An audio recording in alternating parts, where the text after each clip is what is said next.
What up, everybody? This is Double G for the Fight Game Podcast. Tonight, we are in collaboration mode with the World of Geekdom, and it's a special show as Brandon Draven and Big D, together, best known as the Kayfabulous Lucha Bros, are back with me. First time since January.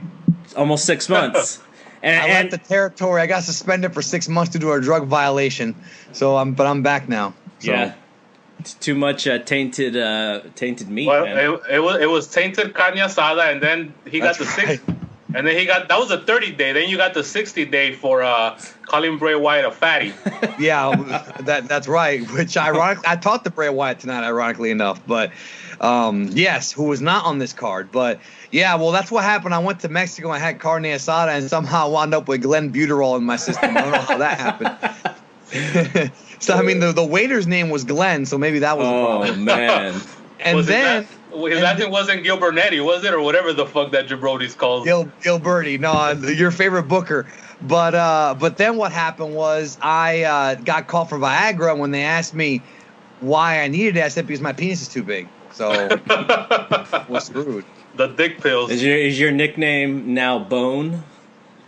No bone. No bone. No bone. All right. No Well, we are back for this special occasion to discuss Money in the Bank, which was a pretty fun show. But I imagine this show will kind of go in a few different places. But the base of the show is Money in the Bank because we know that Brandon Draven does not like to talk about pay-per-views and go match by match because that's for virgins, according to him. I did 160 some episodes of the KLB, and I've never ever said that like in public. I've said a lot of things, don't get me wrong, but I've never said that I do not, and I quote, like to go match by match because virgins We've gone match by match on Kayfabulous.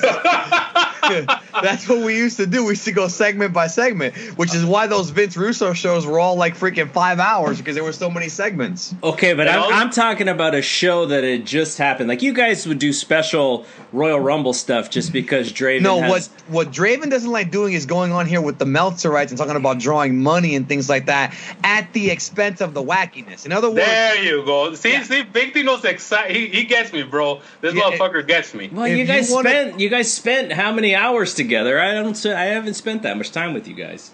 Yes, you have. But the thing is, like, okay, drawing money and all that stuff is cool, but if you're gonna say that, okay, like drawing money is all you care about when there's people like Heel Doink on the undercard, no, which Double G and the Dirty White Boy would clown me for marking out over Evil Doink on 30 for 30, and I was the only one who was doing it. Meanwhile, Draven was like, I love Evil Doink, so. Brother, I'll never forget the episode of 30 for 30 WrestleMania 9 where Big D wanted to give all of you guys gimmick names because there was Finkus Maximus and none of you motherfuckers wanted to play along, bro, and so it was fucked up. Everybody had to have a fucking name from Roman's times and nobody wanted to play along. Come on. I don't remember what was my name. Maybe I'll accept it tonight. I don't remember. That was like 5 years ago. That was before Joe Randazzo or whatever the fuck was his name, bro. That's another guy. Joe Randazzo. Jose Encarnacion or whatever they all look alike, bro. Jack Encarnacion. That would copy my career. Yeah, that guy. Bastion Burger. I don't know. Take your pick. Oh my god. So yeah, man, we're getting the band back together. We talked about Big D suspension here. I'm drinking some Rolling Rock tonight. I'm about to open up a Tecate. Double G, you got it right. And let's go, man. Let's go with this Money in the Bank. Okay, so what the people don't know is that we had a little bit of an argument, and it's not really an argument as far as like what wrestling matches are bad or good. It was an argument based on two really great shows. One being last night's NXT show, and the other being the New Japan Dominion. And like it was like, well, what match do you like best out of like two really great matches? And so we were all kind of fired up to talk wrestling today. And then this Money in the Bank show happened, and it turned out to be way better than I was given credit that I gave credit for based on the lineup. I thought it was really fun. I thought there was some really fun and really good performances. In some cases, one man show kind of matches. But I'm opening it up to you guys. Like, what did you think about the show overall? Like, were you able to sit for the 4 hours and 10 minutes or whatever it was, and just give me your thoughts, and Draven, just give me your quick. You could start. Okay, well, I mean, no, I did enjoy it. I'm not gonna say that I sat there for 4.5 hours. I mean, I was moving around the house and stuff, but it was a fun show. It kept my interest.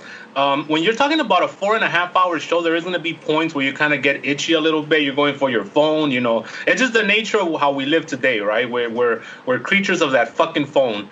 But in general, all things considered, and compared to Backlash, which was a complete atrocity of a show, this was a fun show, man. And you could tell the boys and the gals were all motivated. I don't know if the Dominion had anything to do with it, or the takeover Chicago had anything to do with it.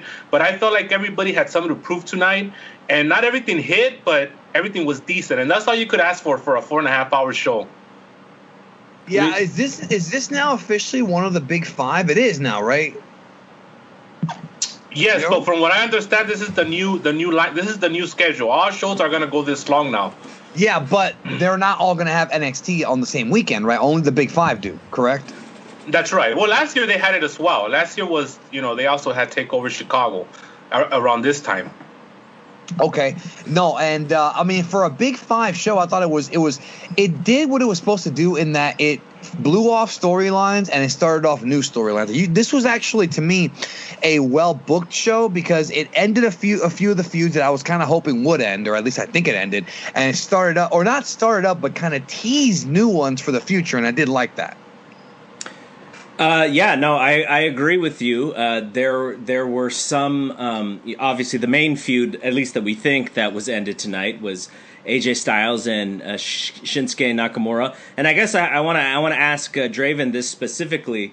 What did you think? Lazimura, bro, Lazimura. Okay. So that's what you think of his performance. You thought he was. No, not tonight, brother. Tonight we saw glimpses of Tokyo Dome 2016's Nakamura, but it's still glimpses. We haven't seen him go, and we're not going to see him, bro. I've already come to terms with that. We're never going to see that Nakamura again. He's probably beat up, or he knows how to work WWE style, which you don't have to do all that shit you did in New Japan because you're going to get paid the same amount of money. As long as you're over and he comes out gyrating and juking and jiving, that's fine. But I really enjoyed his performance here tonight. I thought brother, that low blow, bro. I love that fucking spot. I marked out like a fucking bitch, brother. When Takamura or Lazimura fucking does come on, and then fucking AJ just kicks him right in the balls, bro. That shit was fucking awesome, and it was like a false finish and shit. So for I would say the last 10 minutes, the match was incredible. It's what it should have been from the get-go. The first 20 minutes, there were little dawn spots. But I do give them a lot of credit because they lost that crowd for a while, brother, and that crowd was hot. But at the end of the day, they came back. They got them back. In the last 10 minutes, the people were on their feet. Good match, bro. Good fucking match. They're best in the series. It was a good match. It was crazy that it was the first good match with these guys since the Tokyo Dome. Like, I can't believe that these guys have just not connected for the past 2 months. Like, it's mind-boggling. It's like we talked about the AJ Styles, Kevin Owens thing. Like, on paper, you have these great workers, and there's just something that just doesn't really clash, bro. It's weird, but that's how it is sometimes. That's what I would have compared it to, was the AJ and Kevin Owens. And what's weird is that the common denominator in both of those feuds is supposedly the best worker in WWE. What do you think it is? Like, why did it take them several matches to get to this level? Was it simply because WWE had a bigger picture when it came to the storyline, and thus they had sort of lead into that, or were they just I don't know, just bad, like not bad matches, but just nothing special, considering that when Shinsuke signed and then when AJ signed, this was the match that everyone wanted to see.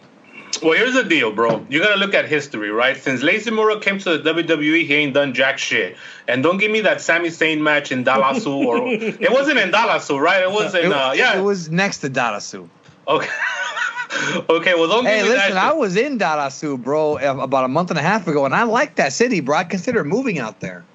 Come on, bro, relax. No, Brother, I'm not kidding. I really consider moving out there. It's fucking cheap and they have good restaurants. brother, I got news for you. Just not everybody outside that convention is gonna kiss your ass like they were doing. I'm not getting my ass kissed, bro.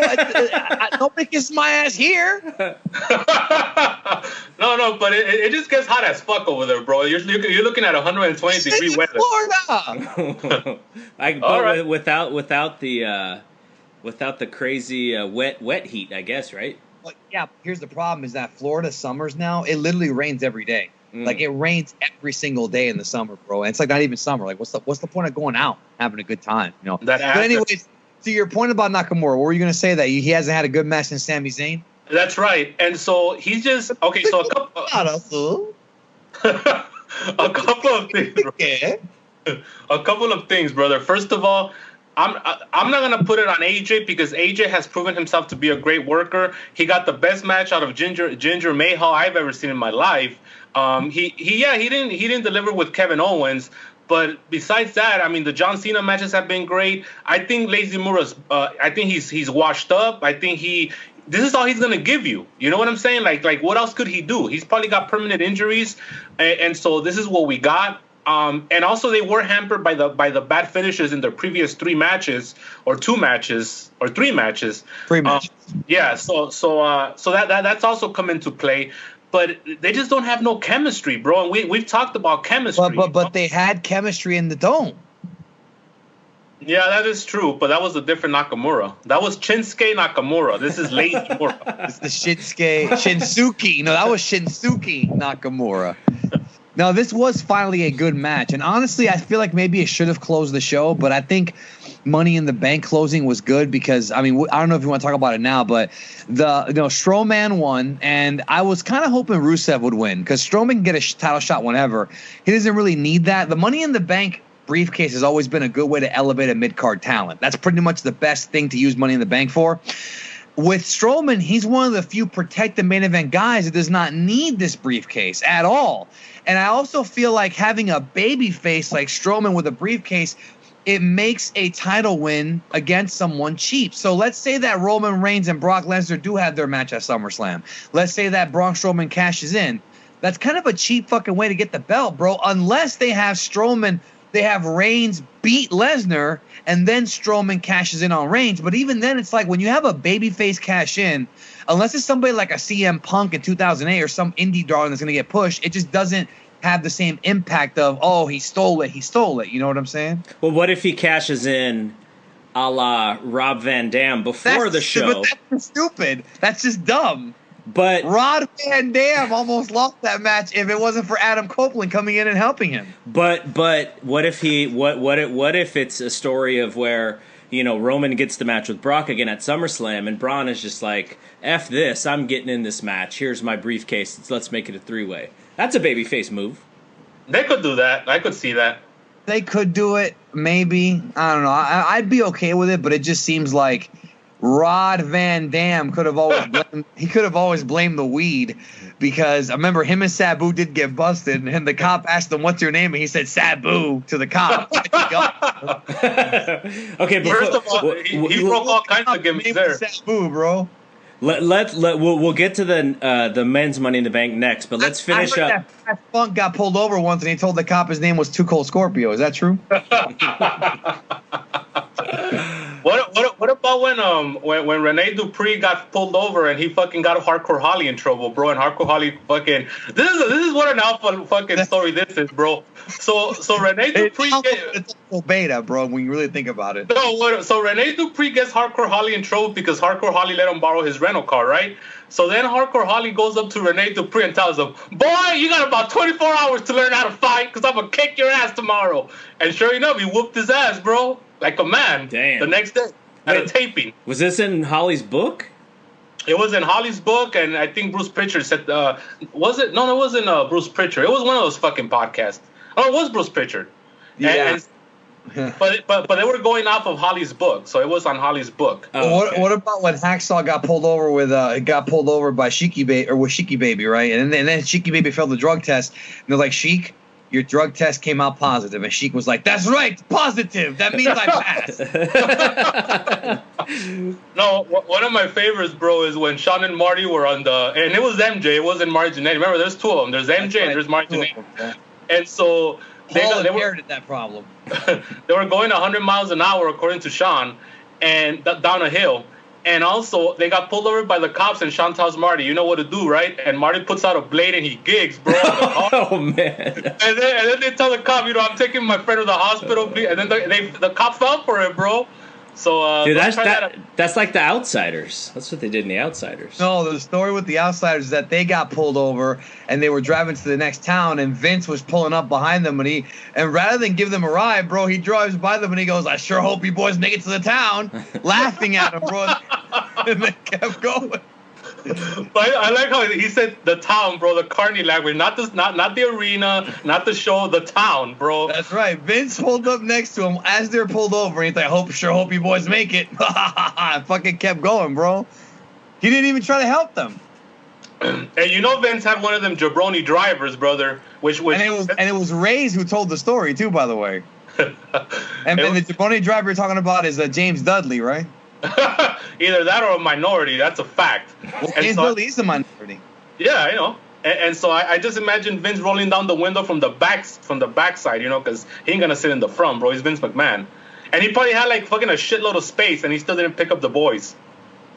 Yeah, I know. That was a joke. Reyes told that story, bro. He told that story on one of the table for threes, bro. Remember, it was Reyes, Big Kevin the Kid, bro, who was 50 years old at the time. And Scott Bigelow, bro. I remember the name Scott Bigelow being mentioned. They're always gonna call him the Kid, even when he's 80, bro. He's always gonna be the Kid. Scott Bigelow, who they got out of the territory, bro. All of a sudden is their friend, fucking 20 years later and shit. That's right, bro. See, I had no problem with Scott. Now Shane. I thought Shane was a great technical wrestler, but man, he would go in the back and just bitch all the time. I love these guys, bro. I could hear them all day. All day, yeah, and Ricky and Robert, all of them. All right.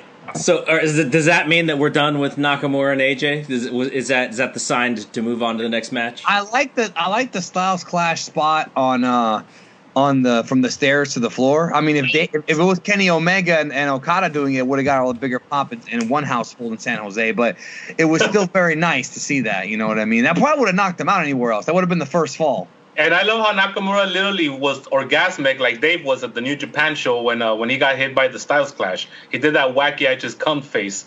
He didn't even straight out his left eye, brother, when he's always tilting. So that was wacky.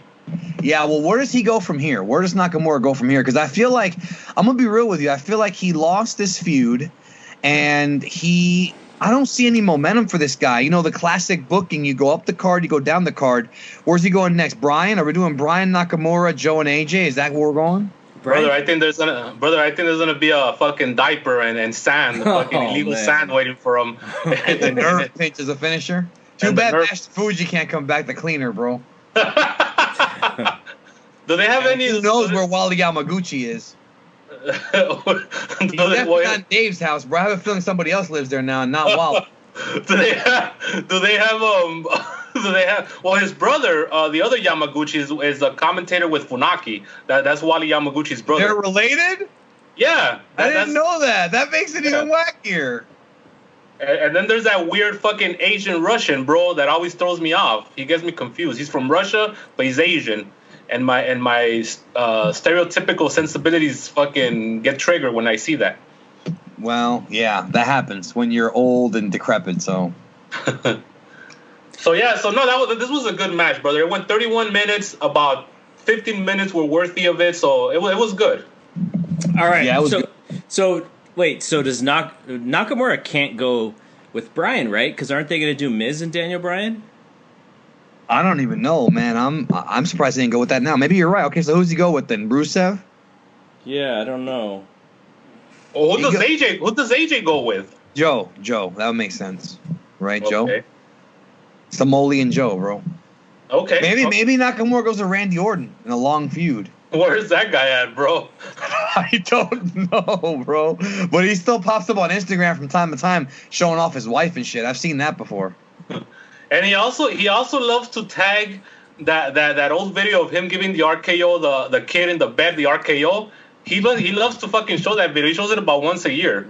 No. When the kid gave him the RKO on the bed, that little kid and shit, and then but it's Randy Orton, bro. He stopped giving a fuck about 3 years ago, and God bless him for that. Yeah, agree. Okay, so men's Money in the Bank. Like Dee said, Braun Strowman wins, and it's a little weird because he's kind of the guy who, you know, he could actually lose in this match, and you don't have to pin him. You don't, and so you have an excuse. And the money was actually on the Miz winning this match.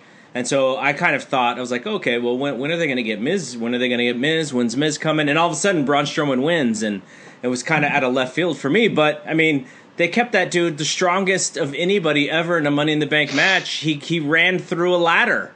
He just ran right through and busted a ladder right in between. He put Kofi on his back, walked up the ladder, and then shook him off like he was like a mosquito. So, I feel like that he doesn't really have any interesting feuds right now, bro. Like, I just think that they're going to have to get him in something interesting. He's just been kind of there, you know? Yeah, and also, this match, I don't know if they felt that this match wasn't going to top the women's match or what, but this match had a purpose, and that was to get Braun over. And so everybody was kind of focused on that. So the actual, like, people coming out as stars of the match was kind of put to the back burner in order to get Braun over, which is good because at the end of the day, that he's where the money's at. So you want to do that. And again, I loved a couple spots. I also loved when Finn Balor was dragging the big ladder, and then fucking Braun got it, and Finn didn't know he had it, but Finn did that spot where he can't walk anymore because the ladder's so fucking heavy because somebody has it behind him, and so that was pretty funny. But yeah, that was the purpose of this match, and I just thought with everything we had seen throughout the night, and everybody worked hard here. I thought the match was a little anticlimactic. Yeah, no, I agree. Yeah, again, some of that is because it was at the end of this really long show. But there were some like kind of scary spots that because there were so many guys in the ring at one time. There was one spot where Samoa Joe like landed on Kofi, who was he was taking a move, and Kofi's just sitting there laying on the ground, and Joe lands right on his legs, and then Joe gets tossed out of the ring, and Finn Balor is like laying down right underneath him, and Joe almost just like kills him on the way down. I feel like 8 guys is too many for this match, because especially when you have so many big guys, like the ring was so crowded.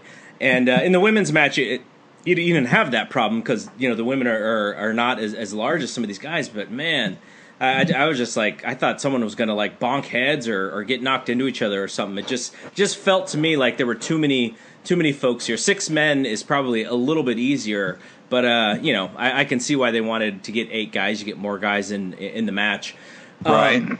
But overall, what did you think of the poor Kevin Owens, whose entire gimmick, the entire run up to this match is that he's scared to climb up the ladder. They have him go all the way up to the tallest ladder, the Jeff Hardy ladder. He's got to get on top of the Jeff Hardy ladder, and then Braun kind of catches him midway and then tosses him through a table. He was dead. Never saw the guy again. Yeah, that was cool, and Owens was the one that had the real storyline going in. He had the storyline of trying to recruit everybody to take out Braun. You know, he talked to Joe, he talked to Balor, he talked to everybody. That was the story of the match going into it, and so he kind of carried the storyline portion of the match, you know, with his facials and the storyline of like being scared of ladders. So a lot of it centered around him as well. And once it all led to that big spot, like you said, when he finally got tilted over and thrown through the table. So that was a good climatic ending for a heel, I thought. So it was good. I liked it. So outside of that, you mentioned Dee mentioned Rusev. He had a fun little spot with the triple accolade there.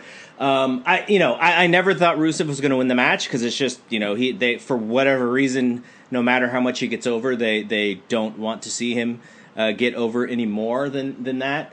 But overall, we ranted about that before. Yeah, overall, and also, let's be real. He is not as over as he was 3-4 months ago at all. He's actually lost a lot of steam, I would say, after WrestleMania when he won the tag titles, because like Danny was saying, there's no direction for this guy. So he's kind of just come out there every week and just kind of beat up like either Elias or Finn Balor. He had like a mini TV feud with Finn Balor. So yeah, he's kind of just been there, you know, and I think he's lost a lot of steam because of it. He's not as over as he was 4 months ago at all. Yeah, well, they kind of did their job then, right? Because they didn't want him to be. Well, that's kind of counterproductive, man. I don't understand that at all. I don't either. Danny, are you sending Bray Wyatt more DMs or what's going on? I am, yes. You know one thing, because here's the thing. One thing I wanted to say about because I thought about this. I thought about the what is it, the $1 billion a year deal, right, with SmackDown and Raw combined. It's 500 million for each, you know, rounding up or down or whatever. 500 million a year for each. So it's about 1 billion a year. So it's about 5 billion for 5 years. All right, I think. Don't quote me on that. It's a lot of money. But I was thinking about this, and I was thinking about how it's no longer about the big match anymore on pay-per-view, and it's no longer about the arena shows. But if this contract works like any television contract, if they fuck up, they could get canceled, right? I mean that doesn't take away the fact that they could get canceled, especially being on Fox. Fox is way more important than USA because USA has Bonnie Hammer, and you know she's. They've kind of been the cheerleaders for WWE for many, many years. But Fox, they don't take this kind of shit. You go on prime time and you don't deliver, you're going to get the axe. So I feel that WWE, especially with SmackDown, they really, really, really have to put on good television. They're really going to have this whole idea about coasting because you're getting $5 billion a year, or 5 years. That couldn't be further from the truth. Maybe the way booking is going to change because you don't have to build to the big pay-per-view anymore, but you have to still create good television. Matter of fact, you have to create great television because you're going to be on a bad night on Friday night where all the kids are out there partying. And you have to deliver a certain rating. So if this works like any other television contract works, we might be in for some interesting times, especially if SmackDown gets canceled.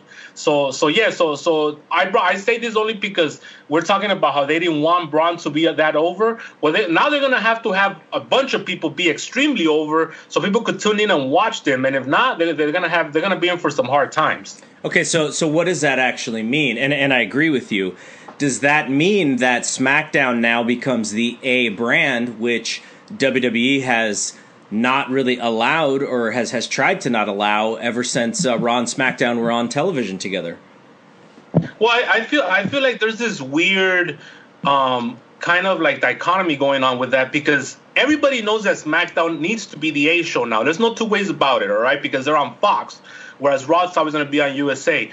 But the mentality of the old geezers in the back, and it's very hard to kind of fight through this mentally. They will always see Raw as their baby, and it becomes an ego thing. So I think they're gonna kind of fight against their own conscience here, you know, where it's like SmackDown has to be the A show now because that's where the money's at, that's where the exposure's at, and that's where the biggest risk of getting canceled is at. So yeah, they have to bring it heavy with SmackDown. Will they do it? Who knows? Because they've tried it before. You know, and it always goes back eventually it always goes back to SmackDown being the B show. And so we'll see what they do here. You know, it's going to be 2019 is going to be very interesting. Yeah, I think the deal is something like, I think it's over $1 billion between both deals for 5 years, something like that. But yeah, no, and that's interesting that you say that because we are in a time with WWE where the main event picture is kind of held ransom because they have the title on Brock Lesnar, who is the smartest man in all of wrestling, and then on the other side, you know, AJ Styles is sort of the working man's champion, but they really don't have a draw, and if I guess a draw is a little bit different than a TV ratings draw. I'm talking about like a box office draw, someone who equals pay-per-views or network subscriptions. But they're going to have to sort of refigure out how to draw on TV again. And I feel like they haven't done that very well in a very long time. And it's a little bit of a different animal because they haven't had to. And maybe now with SmackDown being on Fox, they're going to have to figure out how to draw TV ratings again. And again, it goes back to them having to swim against their own conscience, because that's, like you said, they've had so much leverage on everything for so many years, on the boys, on how everybody gets booked. And now, by sheer necessity, they have to allow a superstar to get bigger than life, because that's the only way you're going to get eyeballs on Friday nights, you know. And I think Ronda has the possibility of being that person. But if they book her like they booked her tonight, with no fault of her, we're going to get to it. I mean, by a year and a half from now, she's just going to be another person on the roster, and that's what you don't want. That you want her to be special. You want her to keep her, you know. So, and they have other people with potential, but they're gonna have to kind of fight themselves and that temptation to say, no, the brand is over, so we're gonna be okay. No, you're not gonna be okay, because what Raw's doing on Monday nights, which now it's at a 2, or I think that the other night it was like at a 1.9, something just ridiculous like that. That's not gonna fly on Friday nights on Fox, dude. It's not. So we'll see what they do, and it's gonna be very interesting. Well, that's a perfect segue to the Ronda match. She faced Nia Jax, and I'm going to go through what happened during the match, but what I want to hear from you guys is what you would have done, and then we can talk about how good Ronda was, and you know, this was probably Nia Jax's best performance since coming to the main roster. I think she had some pretty decent ones in NXT, but yeah, I want to hear. I just want to say I expected Natty to win the Money in the Bank and to have Ronda win here and then have Natty cash. But now looking at what they did, what they chose to do was to continue the Jax-Alexa feud from WrestleMania and not build up on the Natty versus Ronda feud. You know, and that's interesting because, you know, I had thought they were going to give Ronda the belt and then fuck her out of it. But I think what they're doing, because the match ended in a disqualification. So when Alexa hit Ronda, that, you know, she won by DQ, which I thought was, you know, on paper it's like a crap finish, but it's really not, because we got a title change out of it. And I guess they chose to continue that feud and maybe build up a Rousey versus Bliss match later on while still protecting Ronda and not having her get pinned. So as of right now, she's still 2-0, you know, in the company. So I had no problem with what they did, even though it was a bit underwhelming as far as the finish went. I really wanted to see if Ronda was going to win the belt, but I do like this idea of her coming close to winning the belt and not quite getting it done yet in her first title match, because let's be honest, she really didn't, you know, deserve it. She really didn't deserve it at all. So it's one of those things where I like what they did. And the big thing I know you want to talk about is how good Ronda was in the match. I mean, she's really, really good. She has that wrestling instinct that really surprised me, because most people who come into the business from other sports, a lot of them don't make it, and she did, bro. I mean, I don't know if she's Matt Riddle, but she's pretty good. All right, let's back up for a second. I just kind of want to talk through some of this stuff. So I think the main worry here was that Nia Jax was actually going to be the veteran in this match.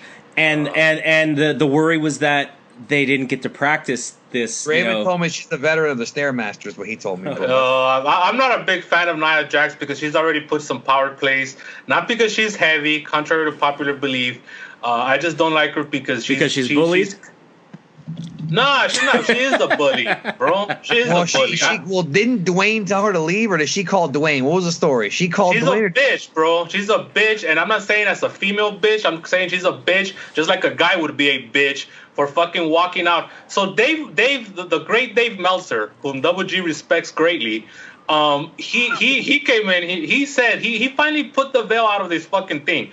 So what happened was that she was supposed to put over Sasha Banks maybe about 6-7 months ago. Yeah. And this bitch just walked out, bro. She's like, it's not the time. She threw a fucking honky tonk man stun, and we all know she ain't the honky tonk man, bro. Let's be real about it. They're both about the same size now. So the thing is, so she went home, right, for 2 weeks. She went home for a whole, as Dave calls it, a whole pay-per-view cycle, bro, which is 4 weeks.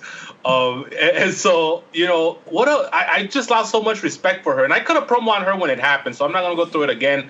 So here I was like, finally this bitch is going to get humbled, because she's got to do whatever they tell her. I was kind of hoping they were going to follow the MMA route and have her tap out in like 90 seconds. But then they didn't do that. And I agree with you, Big D. The reasons why, it's not time for her yet. There was going to be resentment with the marks. And I understand all that. That's fine. And even the ending I was okay with, because at the end of the day, they delivered something, which was a cash-in, which was what got everybody talking at the end. So all that was good. I don't have a problem with that. And I enjoyed the match, and even Nia Jax did her part. You know, she was kind of playing that big bully heel, which should have been in the first place. The whole Aja Khan, Boo Nakano fucking gimmick, right? And fucking Ronda was cutting down that big sequoia tree, which is the fucking oldest storyline in the book. And so it was all working. And there was one spot where Ronda fell out of the ring, bro, as a shoot, and that was kind of weird. But other than that, she was flawless. She's a natural. Like you guys said, I mean, she picked this shit up. She's got shit that it takes years and years to understand. And I don't even think she was a fan growing up. She became a fan later on. But yeah, no, she's definitely going to be someone. Okay, so quickly. Now, let me rephrase that. Not that she isn't already, because she's a first ballot Hall of Famer in MMA for sure. And, you know, let me say something about these fucking virgins out there. Oh, here we go. No, this whole fucking idea that, why is she going into the UFC Hall of Fame? You know, she's barely started. Oh, I cut a promo on people already on Brother, Twitter. let me tell you something. Bro.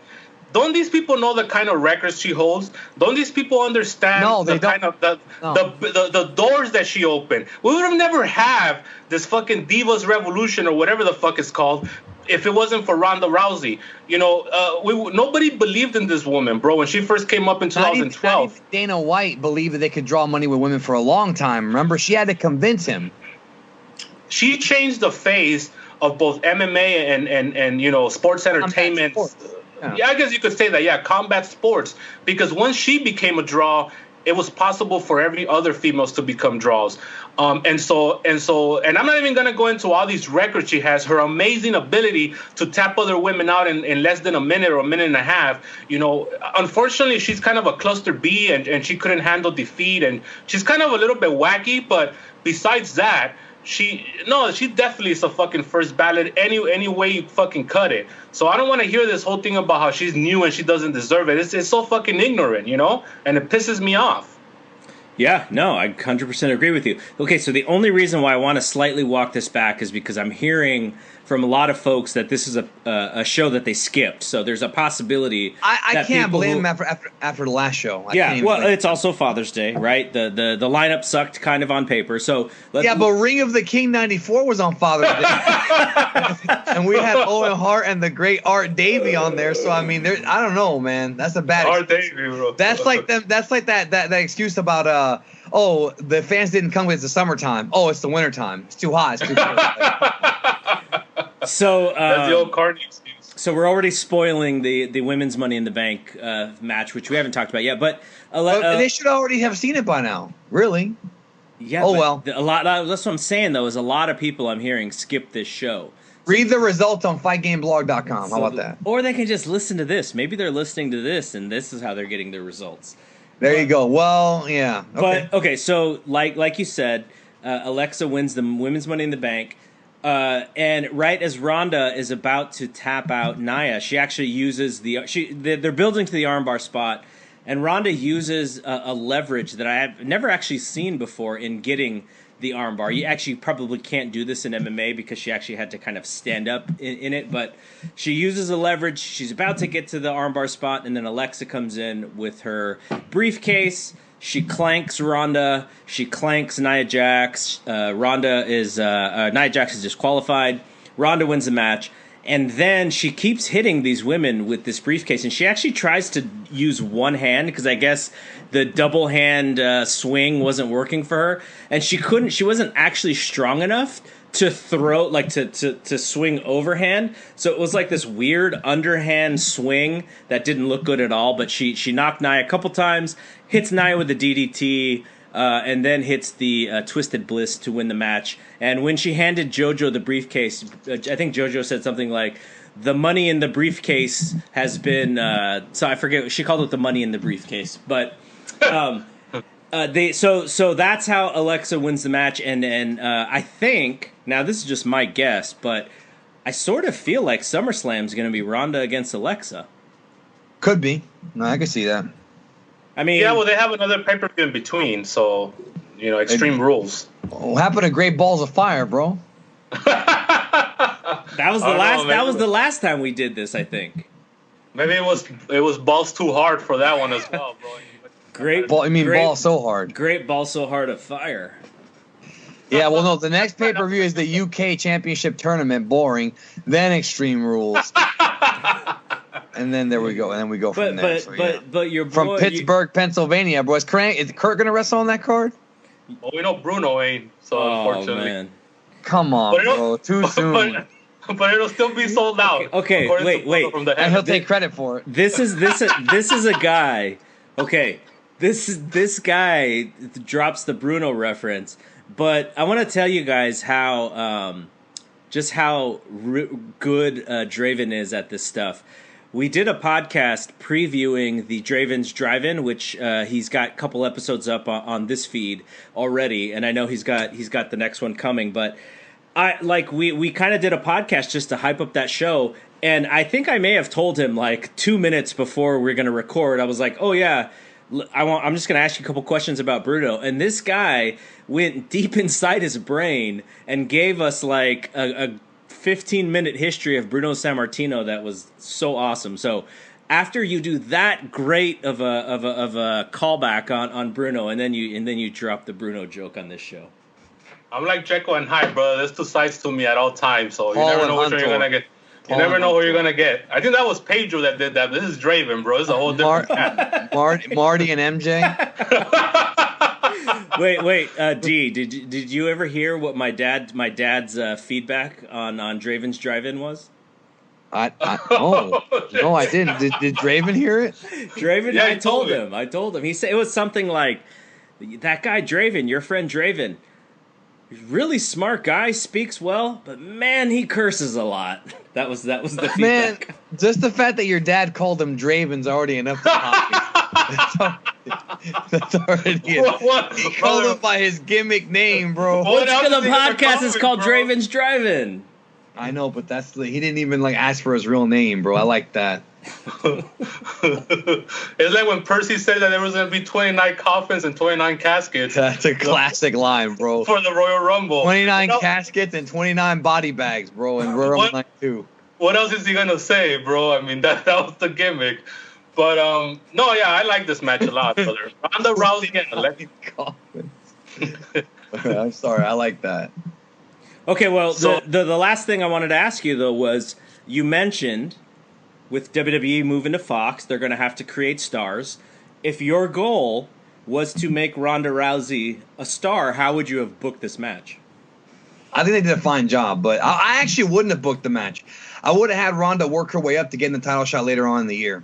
I know why they did it, but I would have done it that way. Made her more of a spectacle, you know? I think they were going to do the Big D plan because originally she was in a feud with Mickie James, who completely vanished, by the way. And then they just dropped that cold, and then all of a sudden she was, put into the main event title picture. She vanished because Cena and Nikki got back together? Is that why she vanished? They haven't gone to Europe, have they? Somebody give her a fucking morning call or whatever. So the whole issue now is that I'm seeing like one of the jabronis over on our Kayfabulous Lucha Brothers Facebook page was like, well, what? Oh, they didn't have no.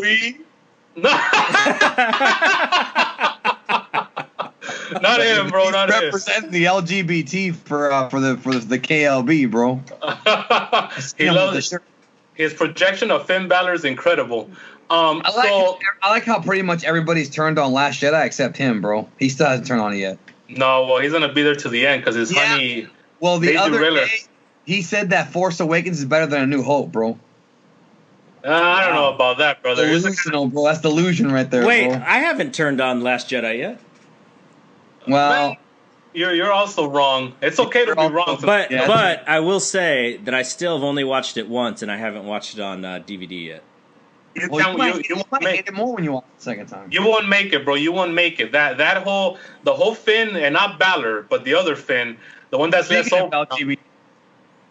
that Jeez. storyline is unbearable, bro. Like I'm not even saying it's unbearable now. Now that you know where it's going, it's unbearable. I can't even tell. That's a boring movie. The Last Jedi is a boring fucking movie. There's no two ways to put it. You can say whatever you want about the characters and all this and that, but the actual movie itself is boring as fuck. They don't even have a fucking lightsaber battle, bro. They fucking killed that. You know what? I'm not even gonna talk about that shit, dude. Well, talk about it, please. Because then we're all gonna get in a fight. That's what caused the downfall the last time. But no, because me and Danny, it wasn't Last Jedi. I agree with Raymond about Last Jedi. Well, we're gonna get in a fight with you. We're gonna stack you up with all them ladders like Braun Strowman fucking got it at the pay-per-view, bro. But I did hear that on Danny's Geekdom 101 channel, he interviewed the director. I did. I interviewed Ryan. And he sounds a lot like you for some reason. I don't know what happened there. I definitely encourage people to go check that out, bro. He did ask him all the hard-hitting questions. He didn't throw no softballs at him or knuckleballs. So there you go. Abe Schwartz is on him. The most impressive thing about that interview was like a half a second after D asked the question, Ryan Johnson was ready. Like there was no pregnant pause at all. It was just right away he had an answer. It was like amazing. Is that how you call it? Unlike The Last Jedi, it actually had good editing. Yeah, that was a horrible movie, bro. Ray, let's talk about all the people that were less over. Ray, Finn, Poe, everybody. Luke was buried literally 6 feet underwater. Literally, Yogurt was less over. Snoke was less over. The only one that was more over was Kylo Ren. That's it. Yeah, that's it. Hux got buried, turned into a comedy gimmick, bro. They sacrificed.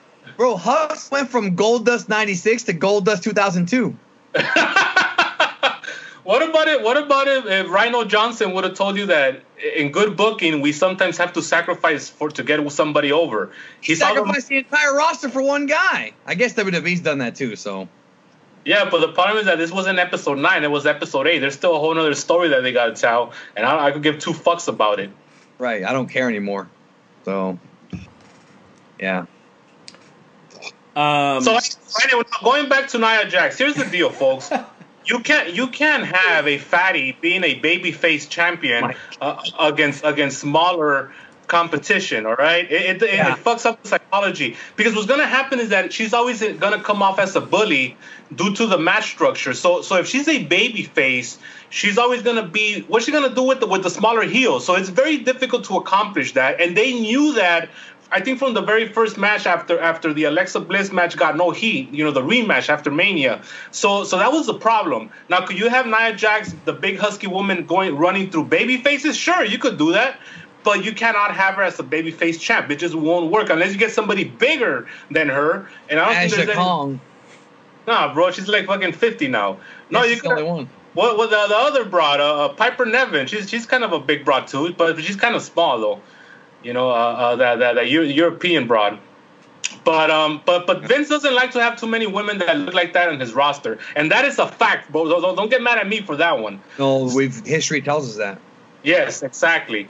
So they never brought back the Cluster B Awesome Kong, so that's about 150 pounds, bro. Yeah, she's skinny now. I know, but they never brought her back, is what I'm saying. But that's mostly because she was a Cluster B more than anything, bro. Then again, who's not a Cluster B on this roster, bro? Remember the thing with Awesome Kong, bro? She lied to them about a miscarriage that never happened. That was a big deal at the time, and it was kind of weird and very disturbing. No, wait a minute, hold on. I thought the miscarriage did happen, but it happened earlier than she had said it happened or something like that, right? Something like that, because they ended up busting her because she ended up coming back to the ring. And the Rumble, 2012. Being active, and when somebody started doing the math, they were like, wait a minute, you shouldn't be wrestling because you were pregnant. And then she was like, well, I had a miscarriage. And they were like, what the fuck? And then all of a sudden they did the math, and it was weird, but that's why they didn't bring her back, because she knew she was going to be kind of hard to deal with. So, but now she's making money with Glow, the Netflix show, so she's good for her. Well, there's a lot of titties on that show, so I like it. So we've already scared Double G, brother, so good. Talking about tits scares Double G? No, talking about hefty women in a more 1980s kind of way scares Double G. Well, you're scaring the audience, bro, because, you offended about half of that. Yeah. I was gonna say know. about 5 people, but yeah, no. Especially Denny Louis. Well, I'm old, and as we all know, with old people, they have the freedom to be as politically incorrect as they want. So good for me.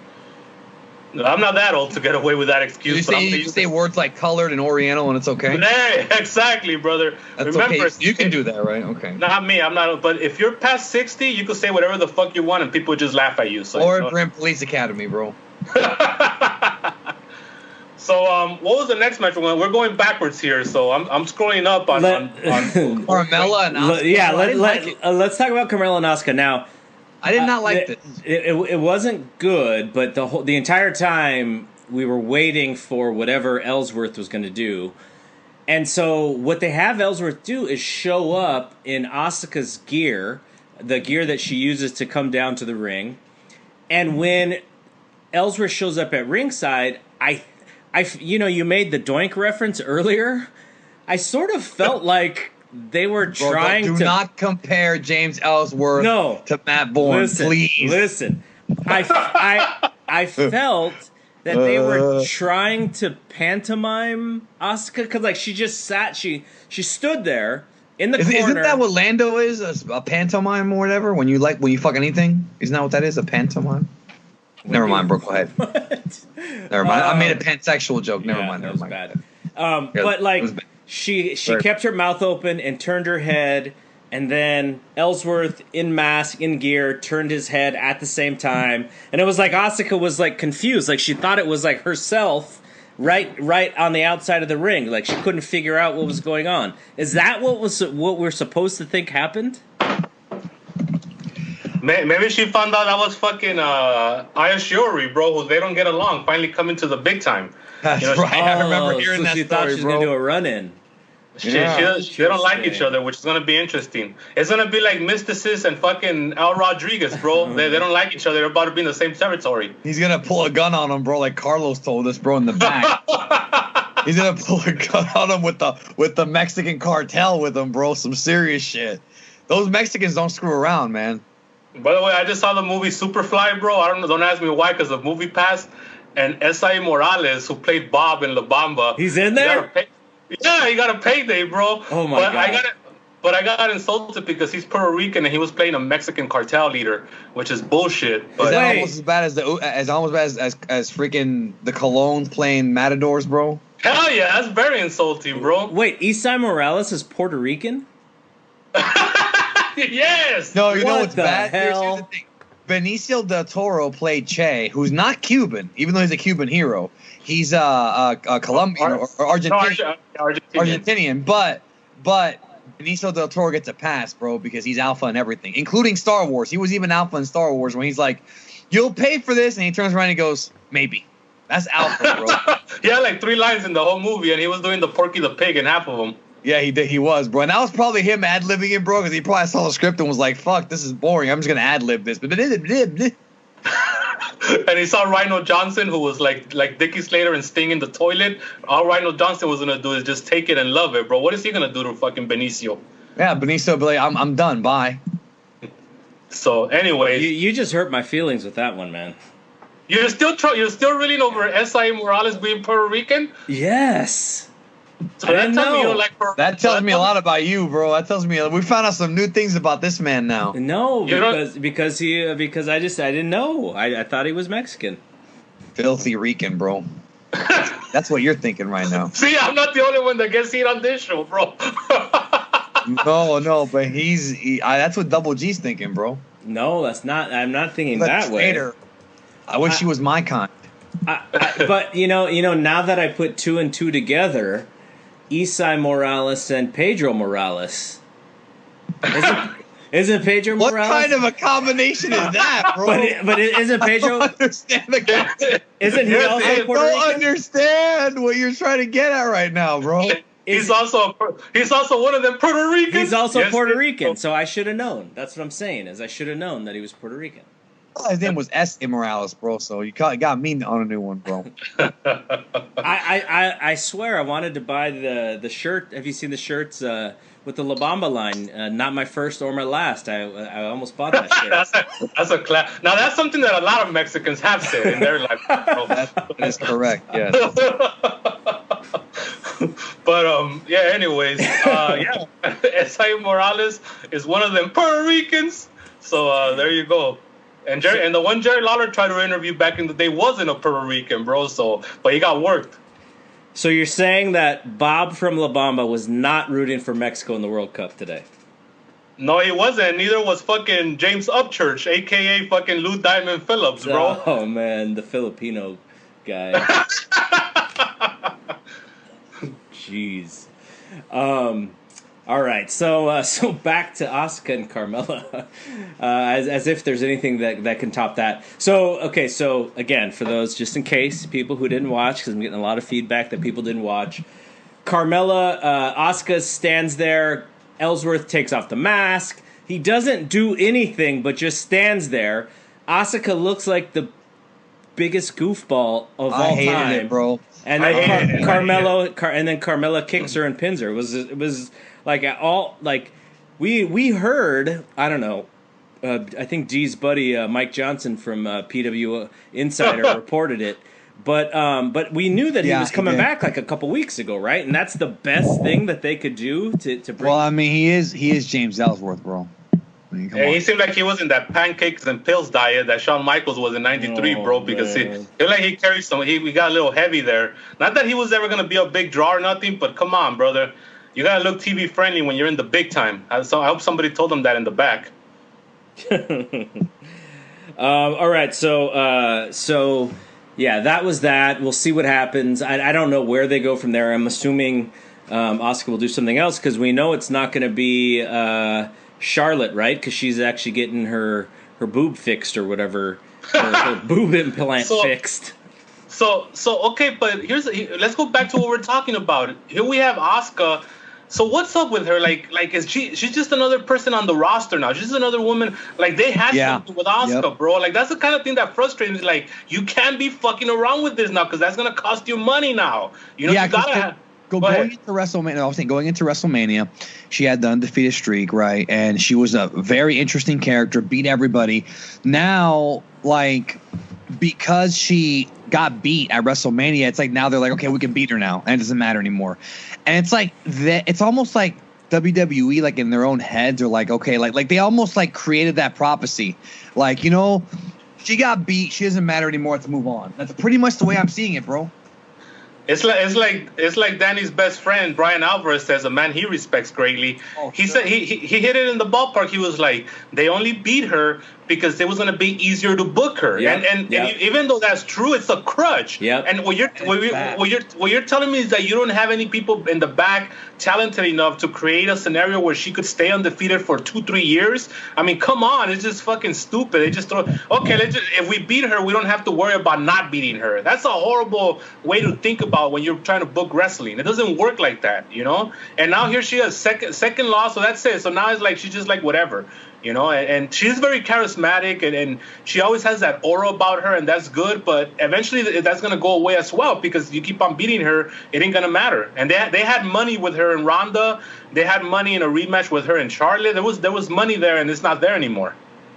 Yeah, it's gone. No, and Charlotte's just like Charlotte didn't even do anything on this show either, bro. Like, I don't know. I mean, she had some spots, but I mean, and I like the women's Money in the Bank. Don't get me wrong, but it's like they're both just spinning in circles, bro.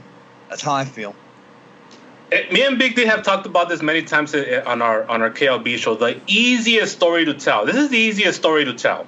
You have somebody win a lot on one side. You have the champion be indestructible in the other, and you bring them together at the right time, and that's all you need. There's no magic here. Mm-hmm. You have somebody who hasn't lost, and you have the champion. You put them together, and that's gonna draw you money. That's what Ricky Morton said in the shoe interview. Take a fucking baby face, take a fucking heel, put them together. That's all you have to do, bro. That's all you have to do. But with this fucking 50-50, even Steven shit, when it's your turn, my turn, nobody gets over larger than life. Everybody's just there. It's your turn. Okay, it's my turn. And it's not going to get you anywhere. Everybody's running in circles, you know? And that's... It's like they didn't want to take the belt off of Carmella, but I feel like having Asuka with the belt would be more interesting. But they also don't want to go with Charlotte and Asuka again. That's the way I'm seeing it. And then you have this guy, the Road Dogg, who I used to respect. Let me tell you something. We respect them at Unforgiven. I'm thinking this guy's back on the Joy Juice, if you know what I'm saying, because his whole thing is like, I understand he comes from the Southern background. I love Southern wrestling, brother. Nobody loves it more than I do. Don't forget that. And what you do there is that you put a ton of heat on the heels. You always put a heat on the heels, which is good if you're gonna go back to that fucking town the following week.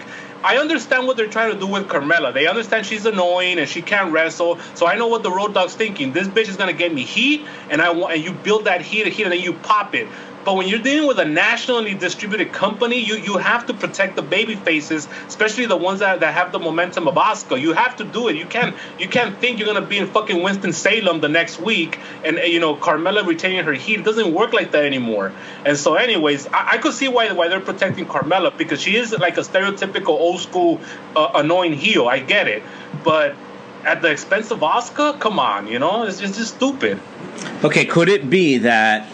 Because we know that they don't really book too far into the future anymore, that they thought giving Carmella the briefcase last year was the right thing to do, and it could have been. But then they didn't know what to do at that point. That's totally what happened. And they kept it on her for like 11 months, and then she had to cash in at some point. And because they've already done, they already know what happens when someone cashes in and doesn't win. That's why it's stupid to have a Money in the Bank pay-per-view every year, and have the Money in the Bank briefcase. Like, the Money in the Bank briefcase at one time was important. But every year that they've used this since around like 2010, right around there, it's become less and less and less and less important because it's been diluted. It's like when somebody gets some Money in the Bank, they're either going to win the belt or they're not going to win the belt. And either way, it's like a lose-lose, because you might be able to elevate someone like Edge, Rod Van Dam, CM Punk. It worked out for those guys.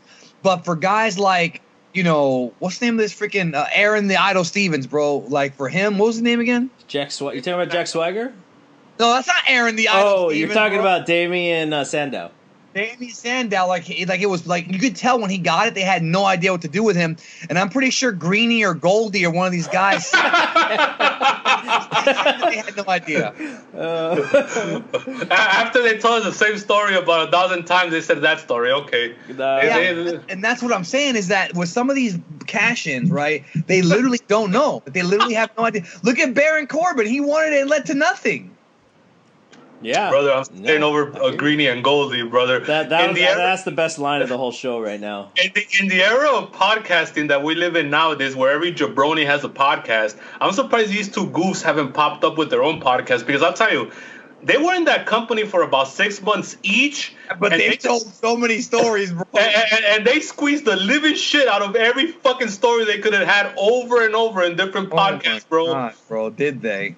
Okay. Now here's a hypothetical question, but I know, knowing the both of you, you have actually thought about this.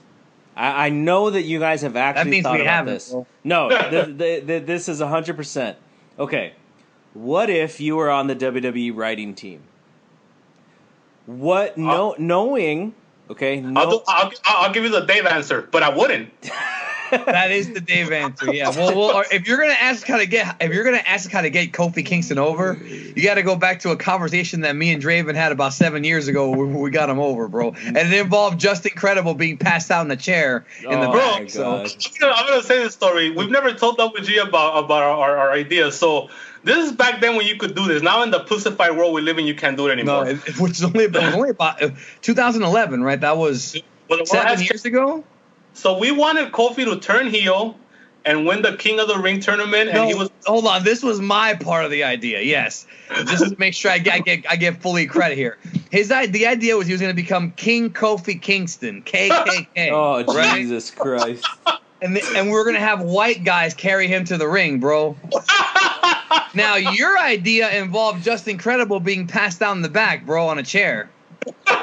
Well, that's because he had just made headlines of being passed out in the back somewhere, bro. Oh, my God. At that one Extreme Rising show where, like, nobody showed up and Sabu almost died? This was before he had that big-ass gun and he couldn't throw that plastic chair over the ring. And he tried about 4 times. Okay, you guys are trying to ruin my hypothetical here. Okay, go ahead. King Kofi Kingston. Just think coming to America, but with a wrestler. That was the whole idea. That's right. Bro. Okay. So, KK. So if let's say you were on the writing team, knowing that all of these writers are just trying to get Vince's okay because they want to keep their job, would you be able to come up with any good storylines, knowing that your entire job is to make sure that Vince and Stephanie and certain people are over, and he cares about nobody else? Would you be able to? Would you keep your job, or would you actually try to think outside of the box and push people to be stars? No, here's the thing. I thought you were asking if we could, because if you listen to KLB, we book things with the Vince McMahon mentality, bro. Let's not forget. Over and over again. Here's the thing, all right? Let's not forget, this man said on this call that we're going to put Nakamura in a diaper and give him the nerve pinch as a finisher. That's Vince McMahon mentality. I'm thinking what we could do is take Sami Zayn, put him in an ice cream cone costume, right? And put vanilla over the front, have him get beat by Strowman every week, bro. Trust me, it's very easy to book for Vince, bro. And let me say, if WG's hearing this and thinking these guys are full of shit, Vince Russo made a career out of this for 2 years. Right. For 2 years, bro. It worked for him, so it could work for him. It could work for us. We're gonna bring in Kenny Omega, and we're gonna put him with Finn Balor. We're gonna call him the Fun Athletic Guys, right? FAG. And they're gonna be a tag team, and they're gonna go all the way to the top until they get beat by Bray Wyatt and Matt Hardy, because I'm cool with Bray Wyatt and I gotta put my guy over, bro. Just like how Vince Russo put Jeff Jarrett over, same thing. Well, Vince ain't cool with him because he bumped him from the card tonight, brother. Yeah, I know, bro. In fact, he even hit me back tonight, and he's like, they're saving it for later. That's what he literally said to me, bro. What else is he going to say, bro? He literally said that. He said they're saving it. Oh, man. Yeah, my kid, who is 18, and I have no idea why this is the era of WWE that he's interested in, but, you know. Did you teach him about the birds and the bees already? Yeah, yes. Okay, we're all good with that, but I think it's out there. I think it's a dorm thing. I think it's just, you know, a bunch of 18-year-old freshmen. They just kind of get together and watch wrestling. So I asked him, you know, he wanted to watch it with Big Dave Meltzer, and meanwhile, so Dave's son's a movie critic. Yeah, he won't watch wrestling, man. If he is a movie critic, then he would. Yeah, he wants good storytelling. Well, if he gave The Last Jedi 7 stars, he's lost credibility with me, bro. So that's all I'm gonna say about that. So you know what he should watch, and I'm only saying this because I had to watch this. You know, kayfabe reasons. I had to watch this because somebody was watching it with me. That Dragon's Balls last episode. I'm gonna be honest. This is not a rib. I thought that was pretty fucking good, man. The last Dragon's Balls, whatever the F, Z, W, whatever the fuck this was. You could be talking about 4 different episodes, bro. There's 4 different series. When that jabroni made a comeback after being almost dead, and then he teamed with the other jabroni. That's right. But don't remember, brother. That's the top heel and top babyface in the territory, and they had to team up against the heel from the other territory, bro. See, that's how the invasion should have been. You should have had Steve Austin and Triple H having to team up to beat Big Kev and Ray and Hollywood. That's how it should have been, right? And they didn't book it right. But Tori Uman, Dragon Gate, knows how to book it, bro. Yeah. So, anyways, Dave's the animation, bro. That was good. Yeah, Dave's kids should definitely watch that. But what were you saying, WG? I'm sorry. Okay. So my kid watches Dragon Balls as well, though I don't.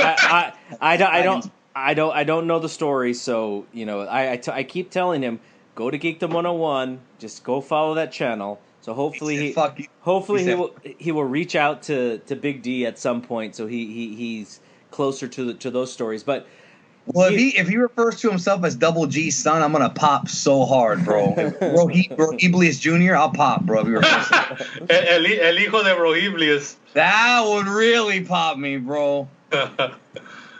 Anyways, Double G ain't popping right now. So you're saying he's a big Dragon Ball fan? Well, that's good. Yeah, he likes that stuff. But we got a movie coming out in December, so you're talking about Bray Wyatt and Matt Hardy. Listen, did you hear this guy right now, Double G? Did he just say we have a movie coming out in December? Your business, my business, our business, bro. Jesus. Anyways, all he's seeing is dollar signs right now when he's hearing about it. So just keep going. I am seeing dollar signs, bro. Like Big Dave Batista said, dollar sign, dollar sign, dollar sign. You're out here kissing babies, John Cena, while I'm making money. Well, I saw Hotel Artemis, and he definitely did a good job in that movie recently. Yeah, well, I'm just going to say this about Big Dave. If you missed his 2010 heel run from, like, October of 2009 to, like, May, it was really, really good. The best. It was his best run, bro. Was this before or after you drove right by the side of his car and asked him a question that made you look like you didn't know what you were talking about? Know what's funny about that is I've actually seen him, like, 3 times since then, bro. That's the funny part. He's always around. So you guys boys now?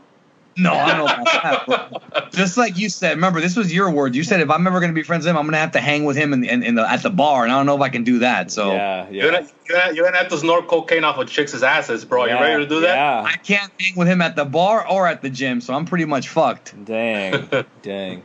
All we can talk about is Titus O'Neil being a pussy, bro. That's all we can bond over. That's it.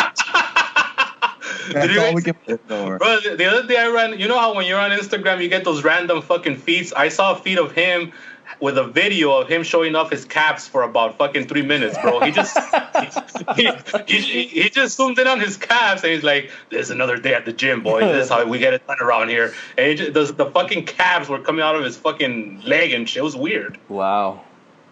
Yeah, big bro. I didn't know Big Dave Batista was a calf guy. Well, he's a lot of kind of guys. That's right. He's an everything guy, bro. Just look at that belly button tattoo he's has. Oh man. Yeah. So, anyways, what were we talking about again? Nothing. We're moving on. All right. No. You were talking about no. You know what? To answer your question, no, I couldn't write for fucking Vince McMahon because it's impossible. Like, how are you gonna try to be creative when all the guy wants to do is just write for him? Like, literally an audience of one, and he has the most toilet. Yeah, fucking but you and I pop at some of his jokes though, so we could probably get around it. I mean, but we have to understand that we're not gonna be like. We have to compromise our integrity, bro. Like, I understand that we could write for him, and we could because we have on this show. We have fucking 4 years worth of fucking material just for him.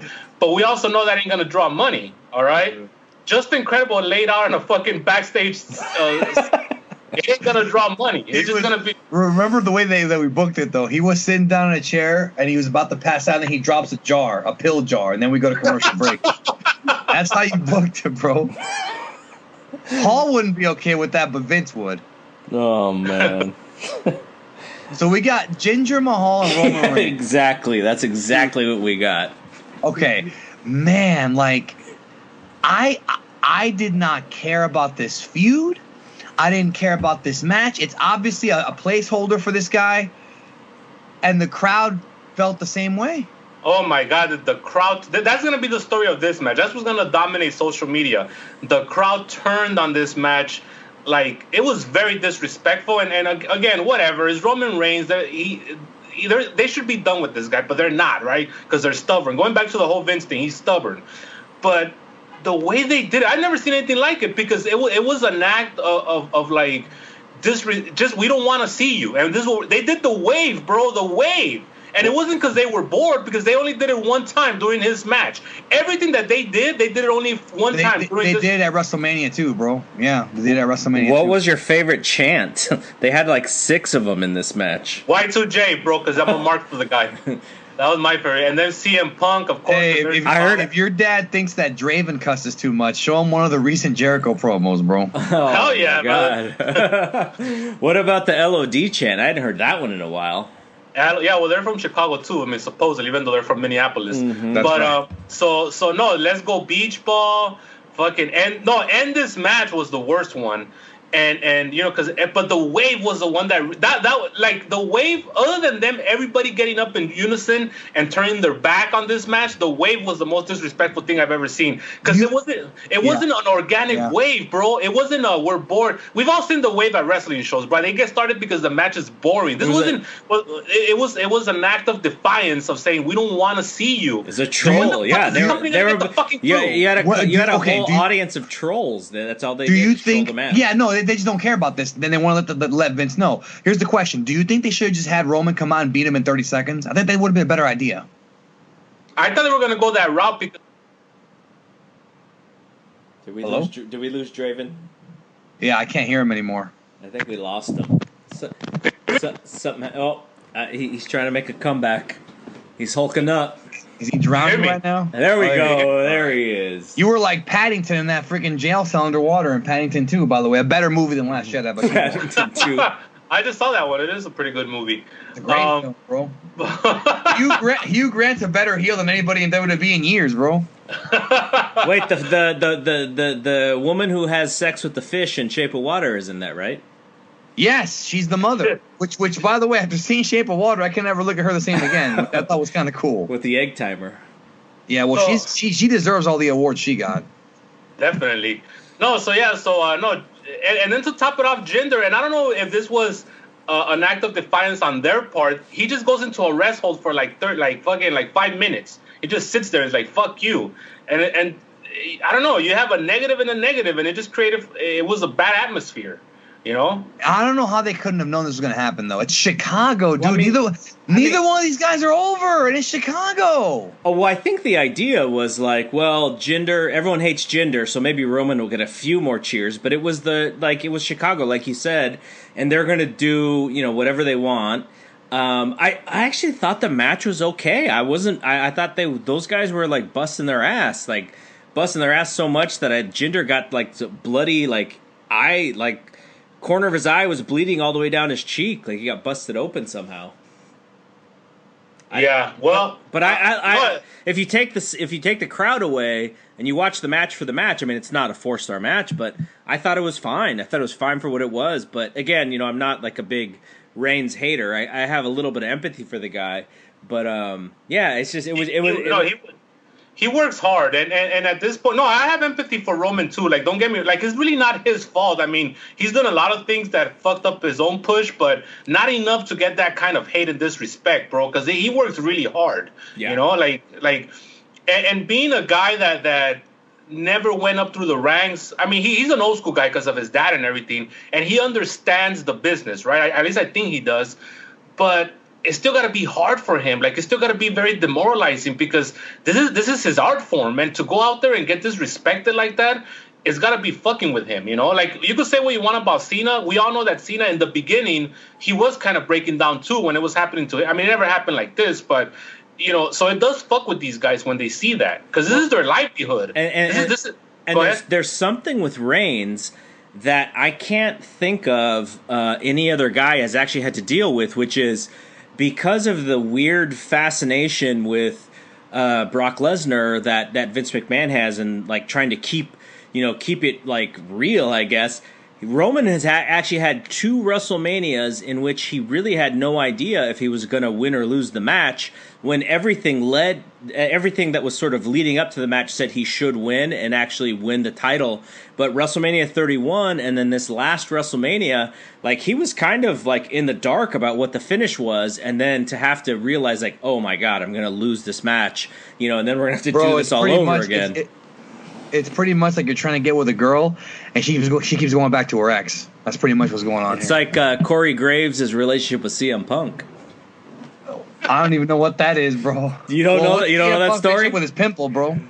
Does it have to do with the pimple on the ass? No. So Corey Graves, when CM Punk lost his match, or I guess it was that night that CM Punk had to fight, Corey Graves wrote a love letter to CM Punk essentially on Twitter about how, you used to be like my big brother, and then we were so close, and then now you don't even return my text.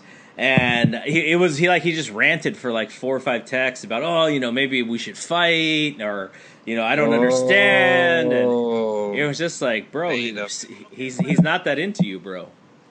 Beta. Draven, we can't hear you. You're very far away. Can you hear him? No, I can't hear him. He's like really faded I can out. barely hear him. He's like far away. Could you hear me? Yeah, now you're I good. hear you. There you Plug go. in your mic, yeah. Oh, now we didn't hear him again. Can you hear me? Now I can hear you, yes. Oh, hold on. How about now? No. Now you went away. Huh. He's trying to take a shit while recording at the same time. It's just not going to work. How about now? Yeah, you're good. Don't get Thanos again on us. Yes. Now we can't hear him anymore. Can you hear me? Yes. Yeah. Yes. Every time he says, "Can you hear me?" You know, one thing about this show is it's not going to win an award for editing because I'm leaving all this stuff in. All right. All right, Draven, go ahead. I can't hear him, bro. Nope, I can't hear him either. What is he doing? I think there's something up with his mic cord because sometimes this happens. Can you hear me? Now I can hear you. Like, all joking aside. Now can you hear me? Yes. Okay. Fuck, man, this fucking microphone. I gotta buy a new one tomorrow. God damn it, I forgot what I was gonna say. Fuck Roman Reigns, dude. All right. Oh, you want to talk about the women's ladder match? All right. Put the strap on Braun Strowman and be done with it, bro. Have Braun Strowman come out and fuck up Brock Lesnar and be done with it. All right, but then if we go back to the Nia Jax thing about how the biggest and baddest, it's really hard to beat them. How do you take the belt off of him? How do you make him? How do you make it about the journey rather than the destination with him? Well, that's why you should have never given him the fucking Money in the Bank, dude. That's what I said earlier. Like, you can't give a top guy the Money in the Bank like that. You give it to a mid card guy you want to elevate, not a top guy. It's like when Cena won that one time. Yeah, and like I get why they did it that one time, do something a little different. Plus, remember, he did it against Lesnar. I think he cashed in against Lesnar. So it's like, okay, was it against Lesnar? Who did he cash in against? I don't even remember. I think it would have been Seth, right? Oh, John Cena? Yeah, when he won his SummerSlam or Survivor Series, 2014, when he won the Money in the Bank. No, he cashed it in against Brock Lesnar when he threw him around at SummerSlam. Was it? No, because Cena was the champion going into that. Remember? Oh, that's right. I don't know, bro. He didn't win. That's what I do remember. Yeah, I'm trying to remember what. Well, I'll look it up while we're talking. About maybe it was Al Rodriguez. Who knows? Yeah, I don't think it was Al Rodriguez, bro. Okay, do you guys want to move to the women's Money in the Bank, aka Ed Laredo's Heaven? I thought it was a good match, bro. El Laredo Productions, bro.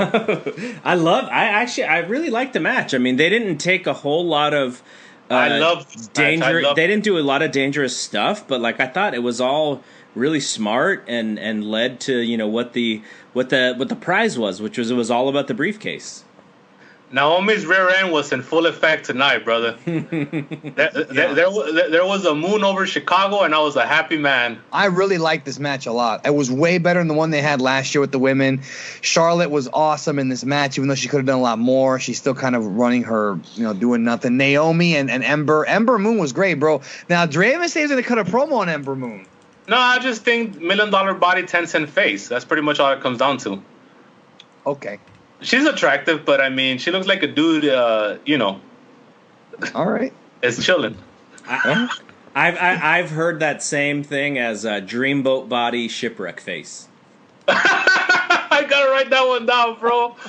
Ricky Steamboat body, Bonnie Steamboat lawyer. I don't know, bro. Don't bring betas into this conversation, bro. And throughout the history of KLB, we've had two guys who were alpha and became beta, bro. Ricky Steamboat and Sting, bro. Matt Hardy goes back and forth.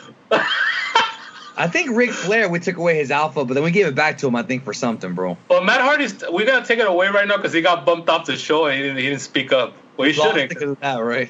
And Jeff Hardy, I don't know if he's ever going to get it back, bro. Or has he ever really lost it? That's the thing. That's the biggest misnomer of them all, bro. By the way, the WWE website says that Cena actually won in 2012, and then he cashed in against CM Punk at Raw 1000. And lost, correct? I think he lost. Yeah, I don't even remember that. That can't be 2014 because Punk was out of the company at the time. 2012. Big Show came in and interfered. Yeah, because the only guys that have lost are Damien Sandow against Cena, Baron Corbin, and with the new haircut, we finally gave up on that fucking Venom. Remember that meme of like they thought Venom was taking over him, bro, because of the hair and shit. Right, the hair.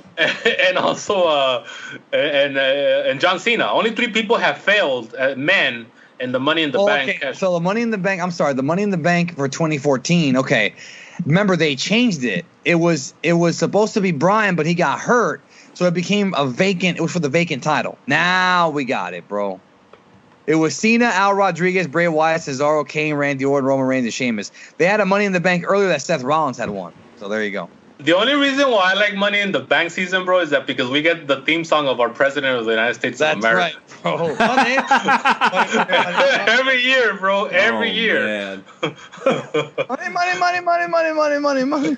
Okay, so we already spoiled the Alexa winning this match. Is there anything else that you guys want to take, or you guys want to talk about when it comes to this? Like, I thought Ember and Naomi were showcased early on, and they both looked great. They were very athletic. They did some spots together, like that. only popped me and Draven, bro, when you said that. They were definitely athletic. They were really yes. athletic. The springboard that Ember Moon did The on the Sasha Banks. Yeah, They are athletic athletes, bro. Yes. Who else was going to do that? Not Becky Lynch. Well, according to one of Draven's teachers, nobody else could.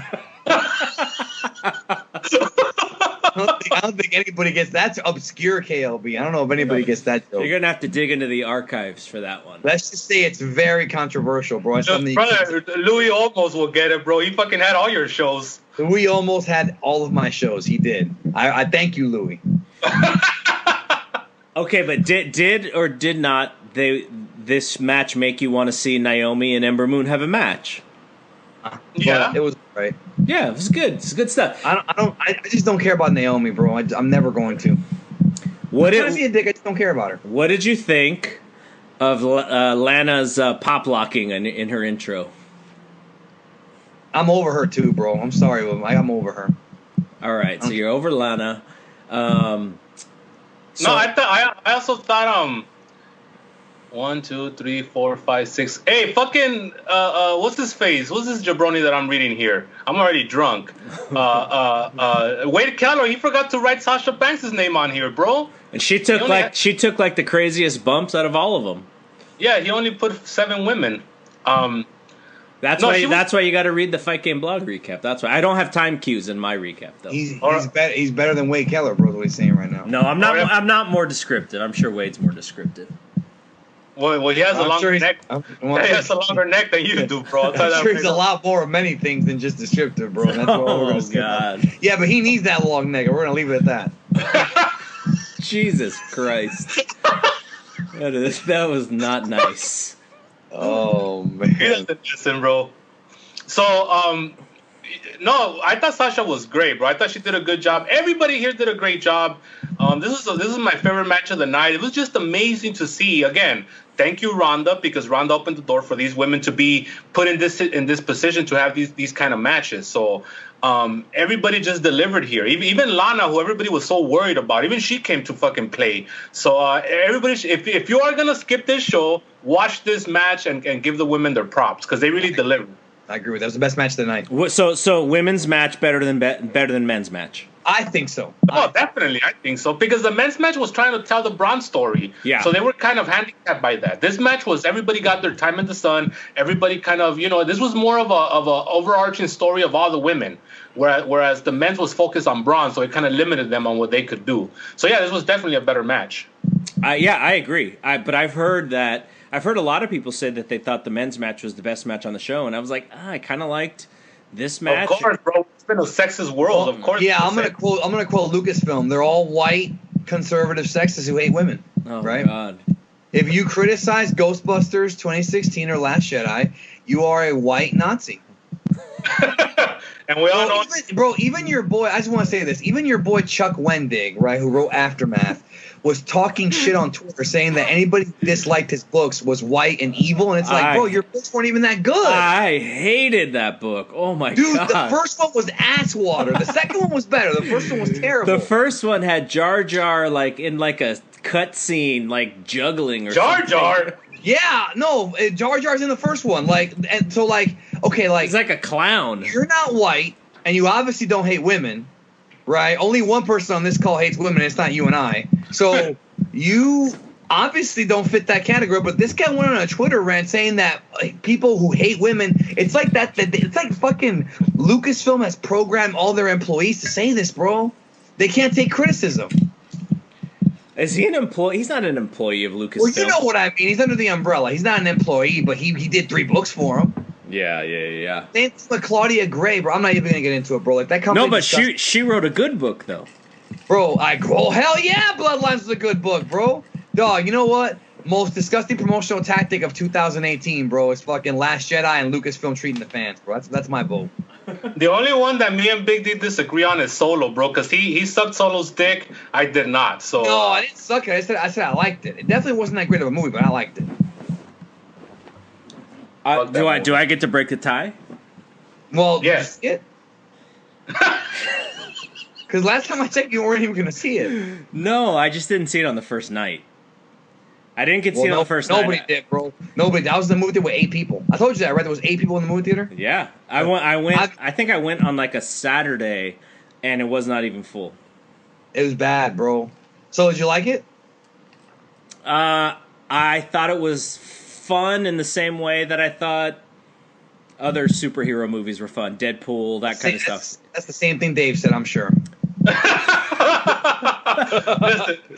You realize that no matter what you would have said, I would have said that. What a dick. Listen.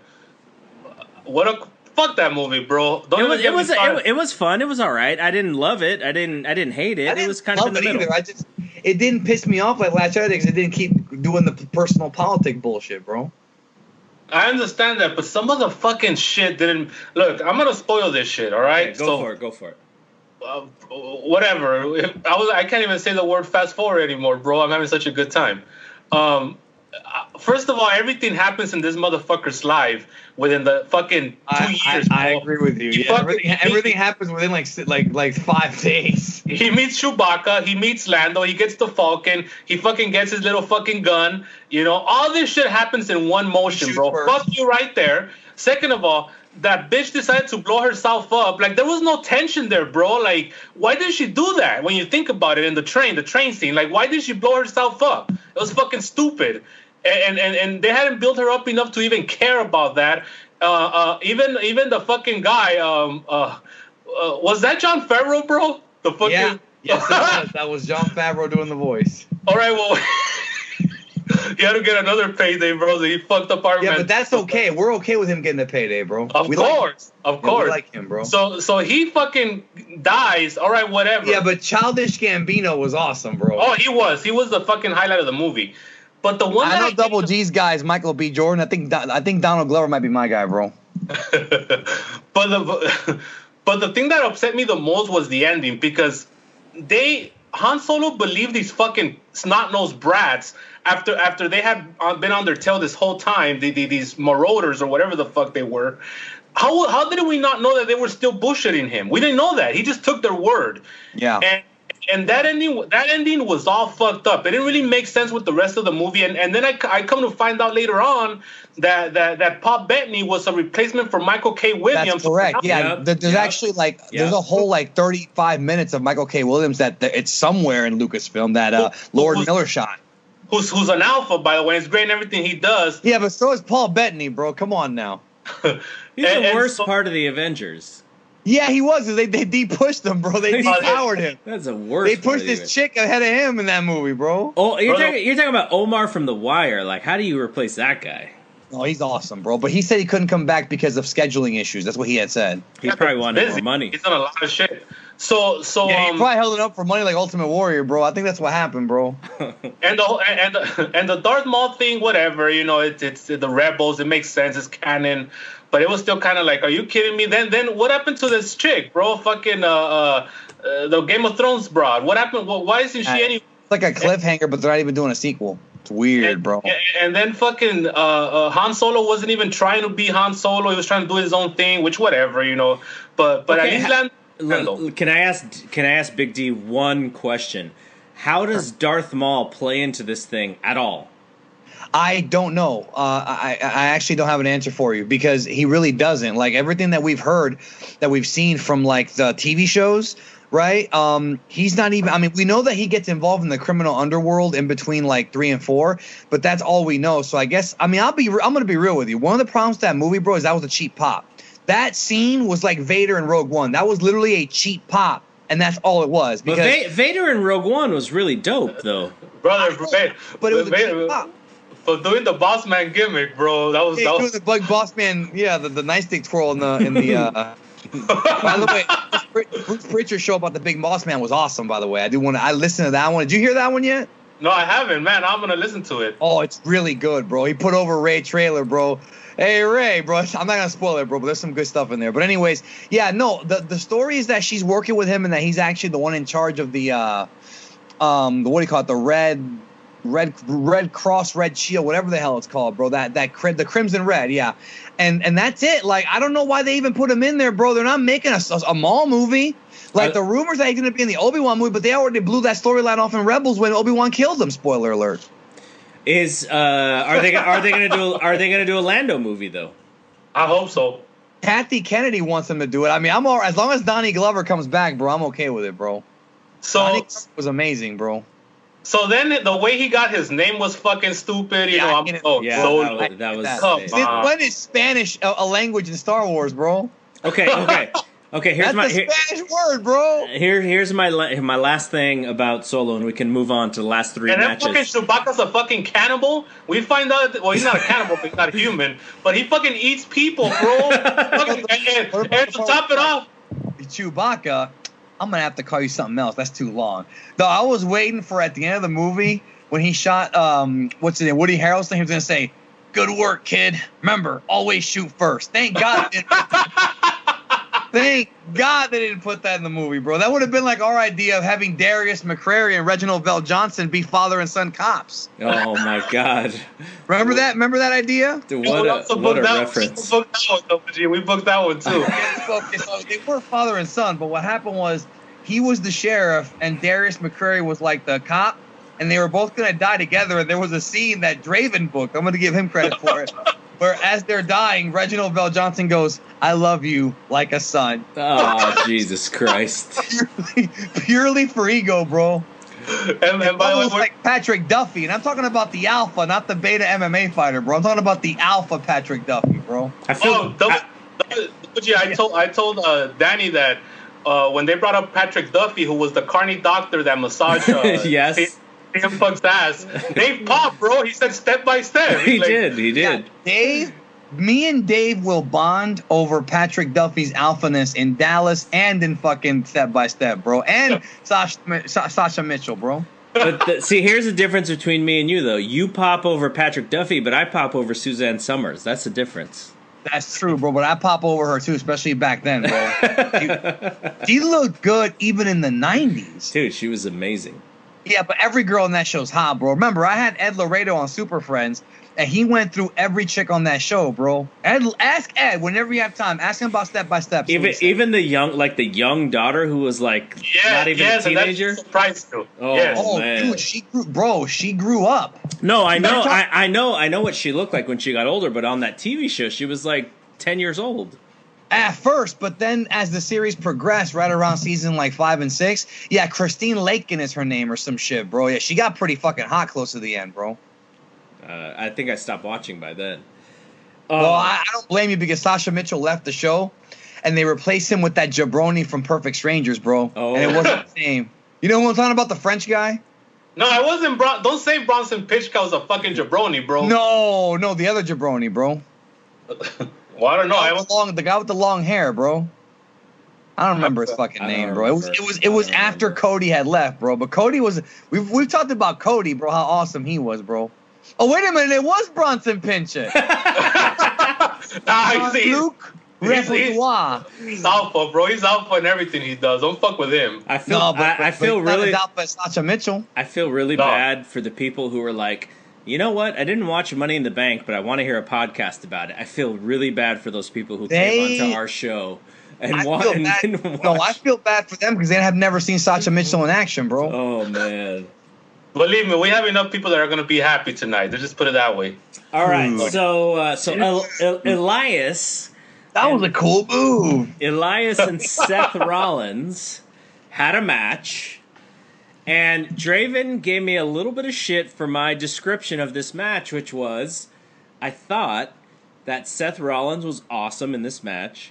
Yeah. I thought Elias was a little bit behind him, but then in the end, towards the finish, I thought Elias stepped his game up a little bit, but I still think it was kind of like a one-man show here with Seth Rollins just, selling the leg and doing everything. Listen, the only Elias that I respect's last name is Cotias, and let's just say that Sam Rockwell became the first Academy Award-winning actor from TMNT 1 in 1990 when it should have been him, bro.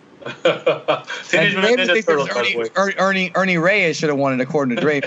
Ernie Reyes Jr. for that performance. Well, that was a great performance, bro. Yeah, but so was Elias. Bro, hold on. Elias Cotias in Turtles 1, bro. Every line he had was alpha, bro. All I gotta say about Ernie Reyes Jr. is this: if you want to find out how Big Dave Meltzer dresses now, look at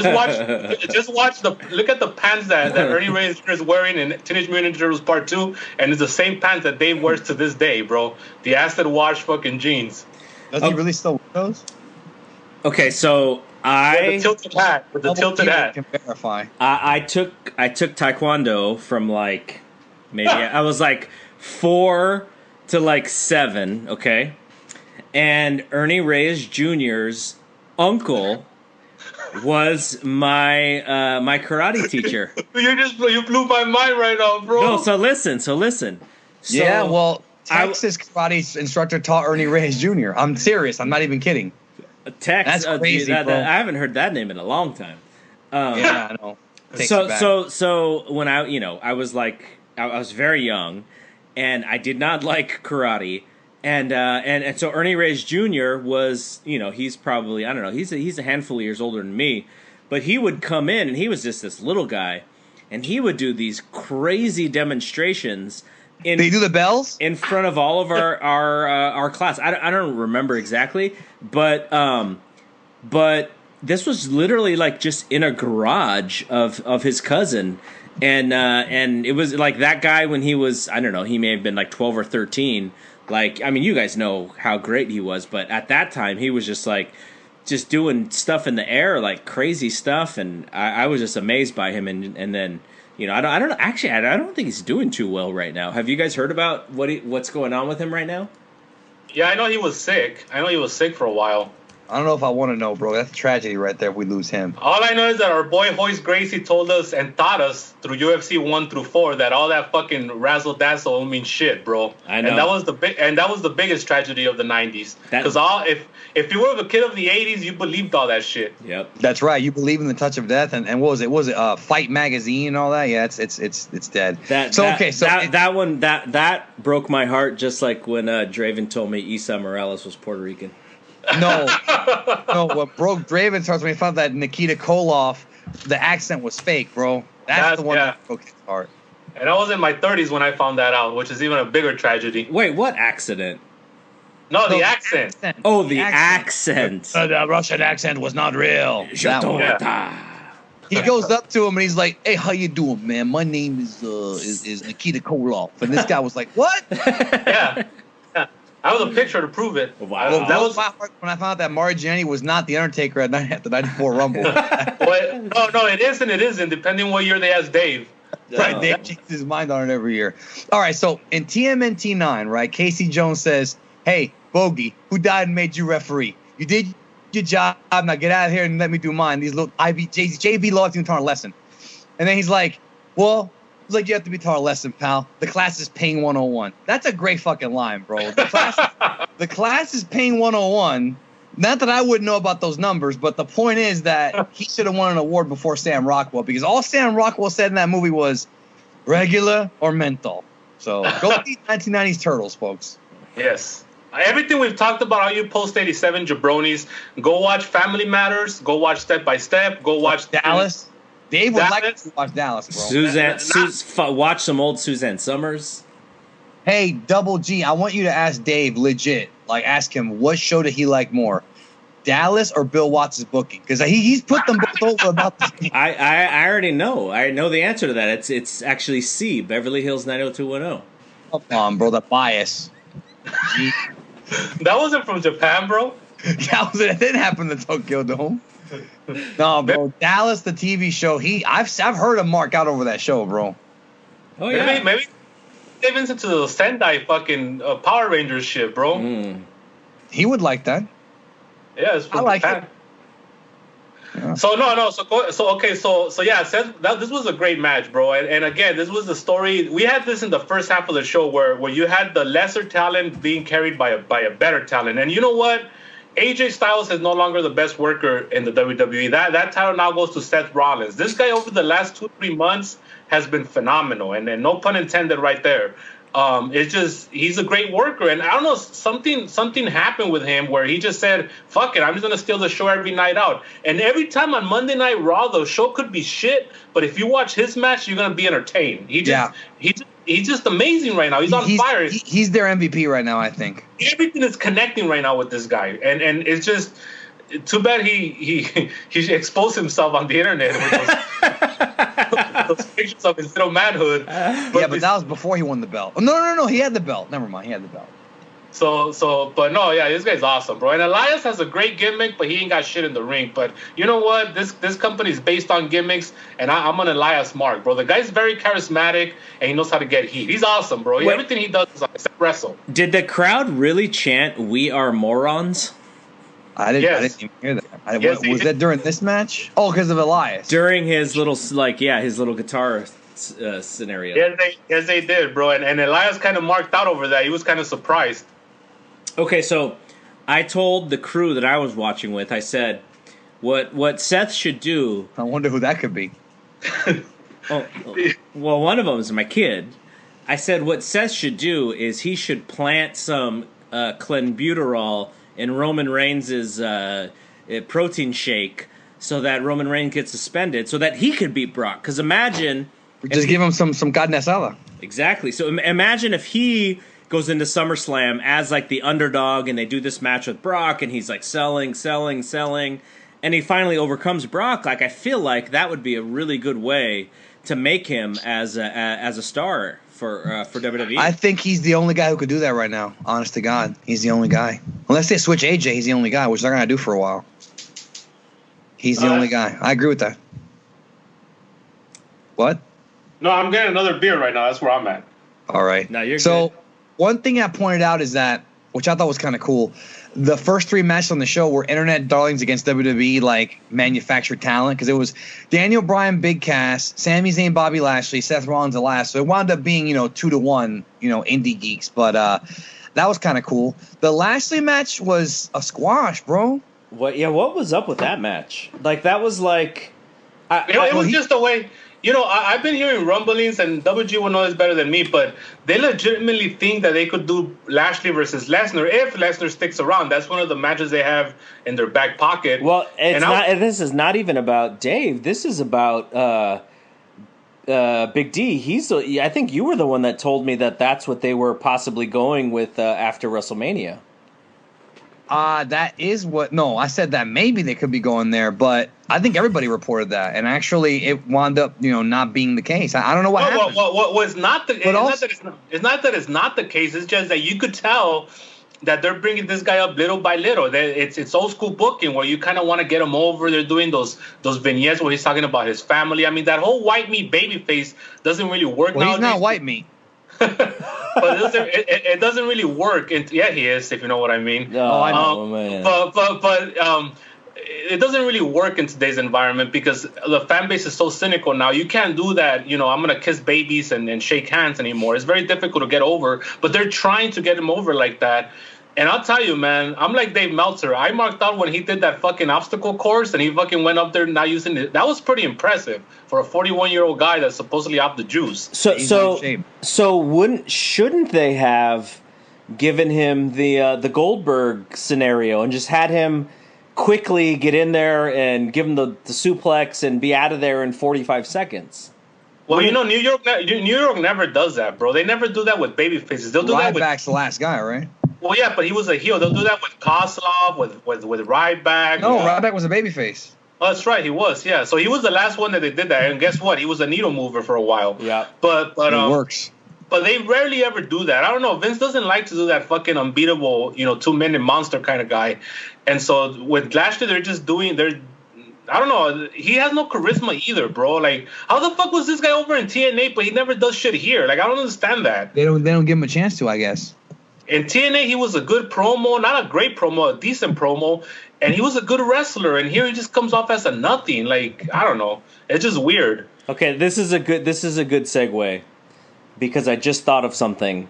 I know exactly what you're thinking. No, you don't. I don't think you do because I'm about to talk about TNA. Bring in Billy Corgan to WWE, and he'll help.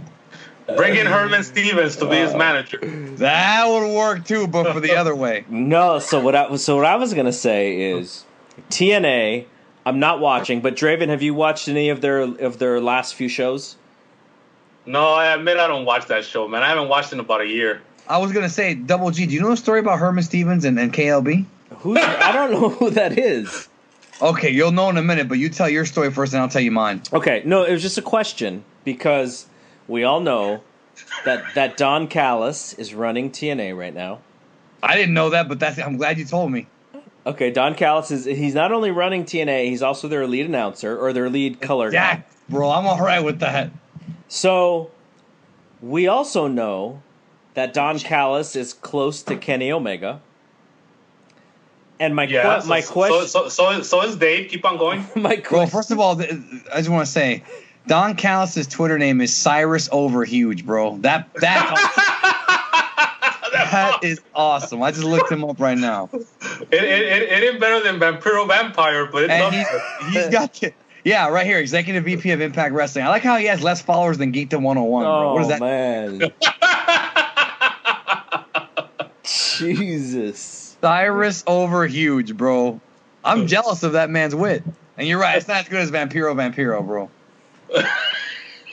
Anyway. Wish me a happy birthday, or I wished him a happy birthday. He said, "Thanks, brother." That was enough for me. So my question is, do you think that Don Callis believes that his one shot at actually doing something with TNA is convincing Kenny Omega to come to, like, because he has this close relationship, that his idea is like, okay, if I can get Kenny, then we can do something here. And the second part of this question is, if Kenny, for whatever reason, decides to go to TNA, do you think he would actually be a needle mover for them? For that size, yes. I think he would. Yes. Yes, I do. I definitely do. Because he's a needle mover now, bro. All In kind of changed things, dude. Yeah. What happened with All In changed everything.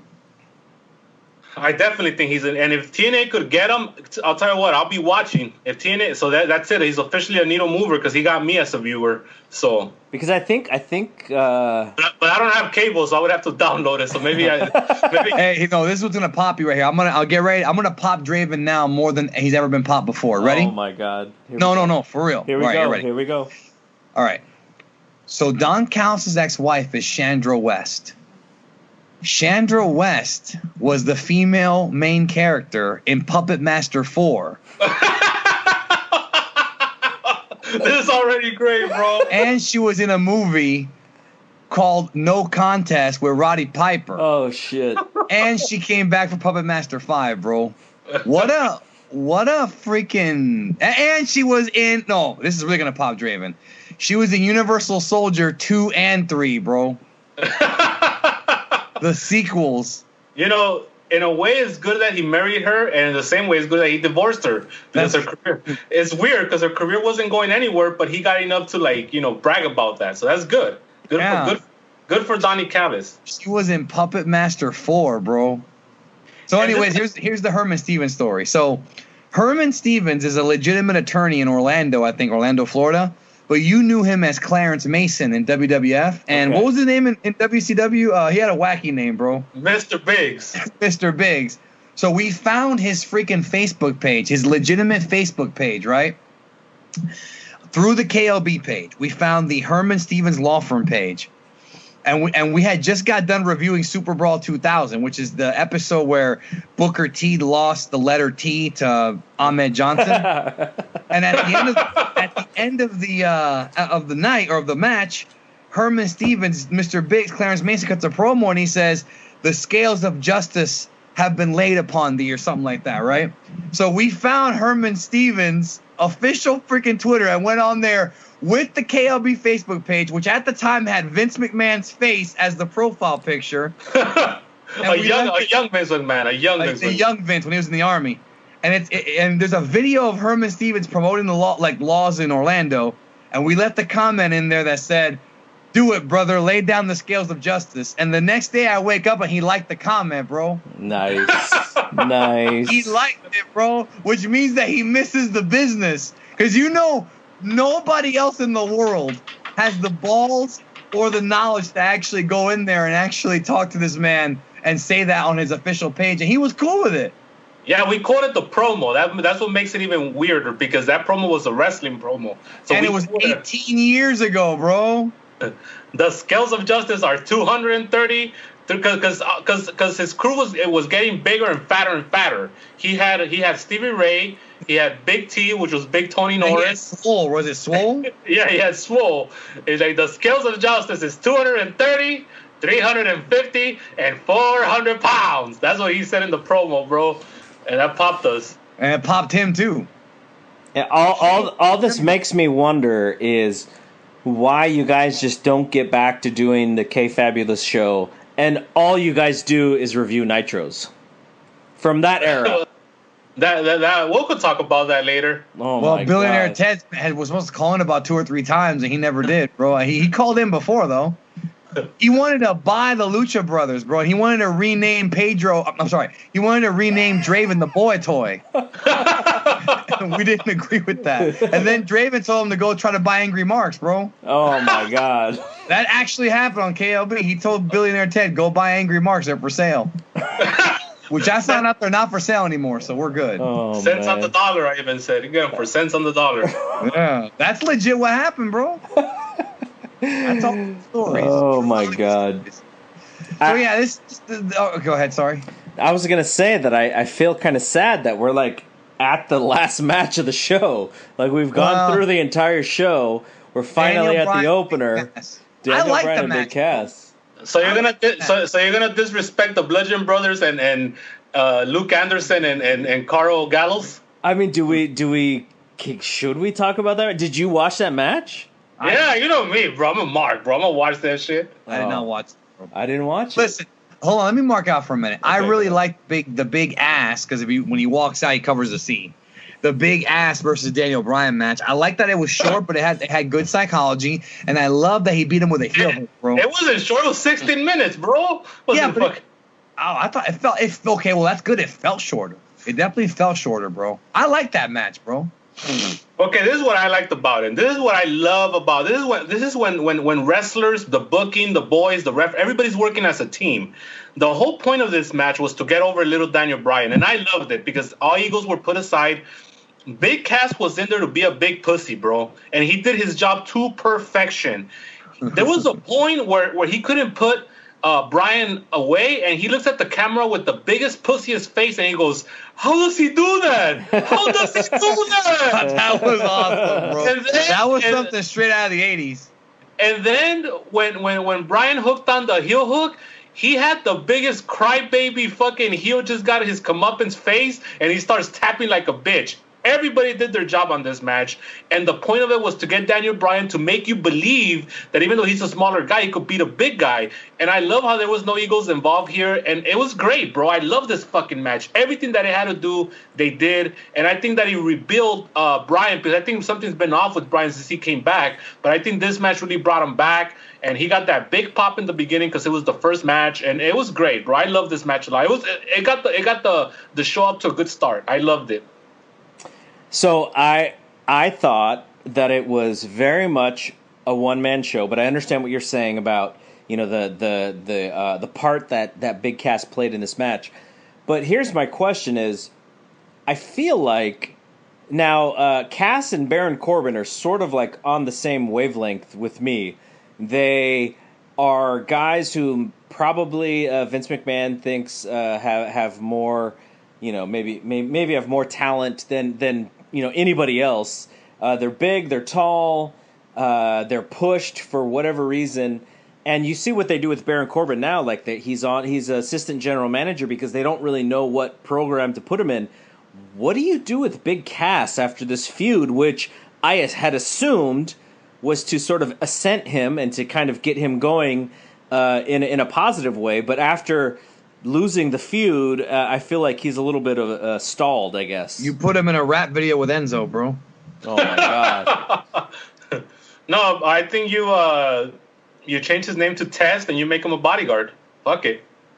Might as well. No, actually, you could have him be Mrs. Bodyguard. I mean, that could work out for him. You know what? He's somebody like, and I know Stephanie would never go for this because Hunter probably wouldn't go for it, because there's that whole wrestling history. But I would love Big Cass to just wear those sunglasses and a suit and just be fucking Stephanie's heavy. Every time somebody tries to get out of line with her, he fucking takes care of business. But they'll never do that because Hunter ain't stupid. Well, they could still do that with The Miz and then kind of have Daniel Bryan and Big Cass matches on the house shows just to get Big Cass more experience. They could always do that and just keep the feud going on the house shows.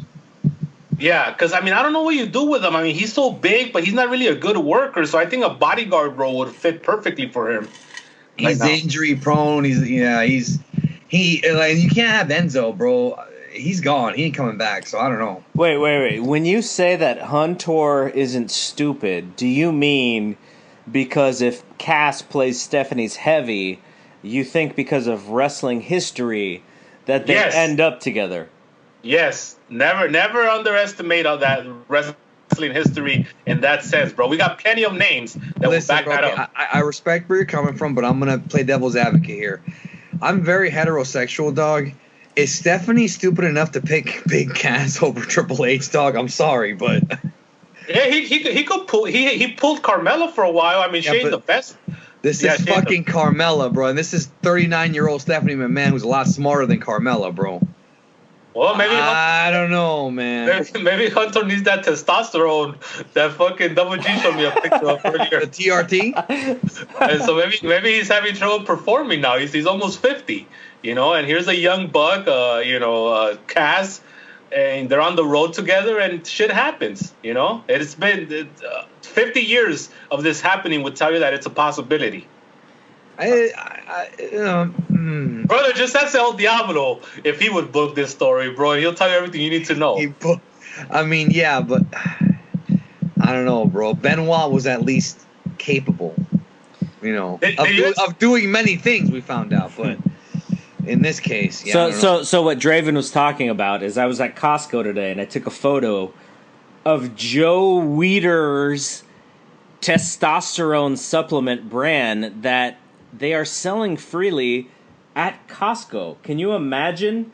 That can't be real. Healthy testosterone support for men under the label of Weider Prime. That shit that Steve Austin used to sell. Remember Steve Austin was selling shit, bro. That was it the T Plus? That shit's I bought that shit. It sucked. Wait. This is the stuff that gave you bad gas, right? No, that was the whey protein. Everything gives me bad gas. All right, first of all, so that's a fact. Second of all, I tried that T Plus. It didn't do anything for me. Because you would take the T Plus and then you go lift and you didn't feel any difference. I did not feel any difference. No, I really didn't. I was getting stronger, but not because of the T Plus, because of my own performance. Interesting. That was back when I was a gym rat, bro. Now I'm a big slob. I went from Darth Vader to Vader, bro. What's happening to me? Bad piece of shit. Oh shit! All right. So since Draven's the only one who watched the Bludgeon Brothers beat Gallows and Anderson, aka the Good Brothers, go ahead and give us the spiel about that match. Well, the Bludgeon Brothers won. And I saw Eric Rowan there, and I just remember how much Dave Meltzer hates him, legit hates him. I was gonna say, if Eric Rowan named his move the Meltzer Punch, would he get love? The Meltzer Lock. Wait, why does he hate him? You have to ask him that, bro. We've been wondering that for 3 years. Bro, He worked Pro Wrestling Noah. He's big. He's agile. We don't know why he hates him. He talks about him with great disdain whenever he has to cover one of his matches. And yeah, he puts over Michael Elgin, bro. Come on. Well, he did drop about 40 pounds, but he still... I don't care. He also said that... Michael Elgin was taking his T+, by the way.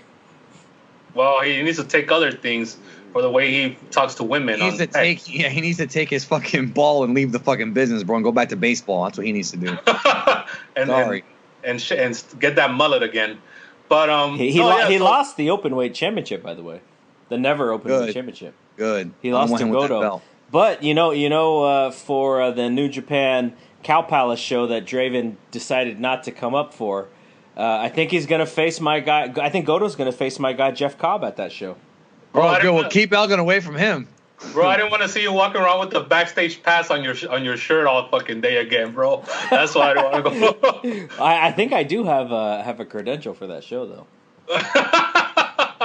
No, but you know what? I might go actually now because I want to catch the Giants, so I might go up there. I'm just sad that Silas Young lost the Ring of Honor TV title, bro. He lost it? Silas. Yeah, he lost it to Kenny King. He lost it to Hangman Page, bro. I think it was Hangman. Was it Hangman Page? No, it was Punishment Martinez, bro. Oh. They're trying to push that guy, but no, I'll probably be at that Cow Palace show. I'm just waiting for I'll buy like a cheap seat and walk my way down. The way things are looking, they ain't gonna sell out, so that's probably what I'll do. By the way, I never mentioned this, but when I was at WrestleMania in the 5th row. I'm making sure I stay in the 5th row to get myself over, bro. Draven knows about that psychology. There was dudes like 2 chairs next to me who told me they snuck down from the nosebleed, bro. And I don't know how the hell they pulled it off, bro. But they somehow got in from the nosebleed. They probably took John Cena's seat when he left. No, that was on the other side, man. Oh. That was on the total other side where I was sitting at. Yeah, man. And first of all, the guy looked like Abby Quintanillas, bro, Selena's older brother. Then that popped.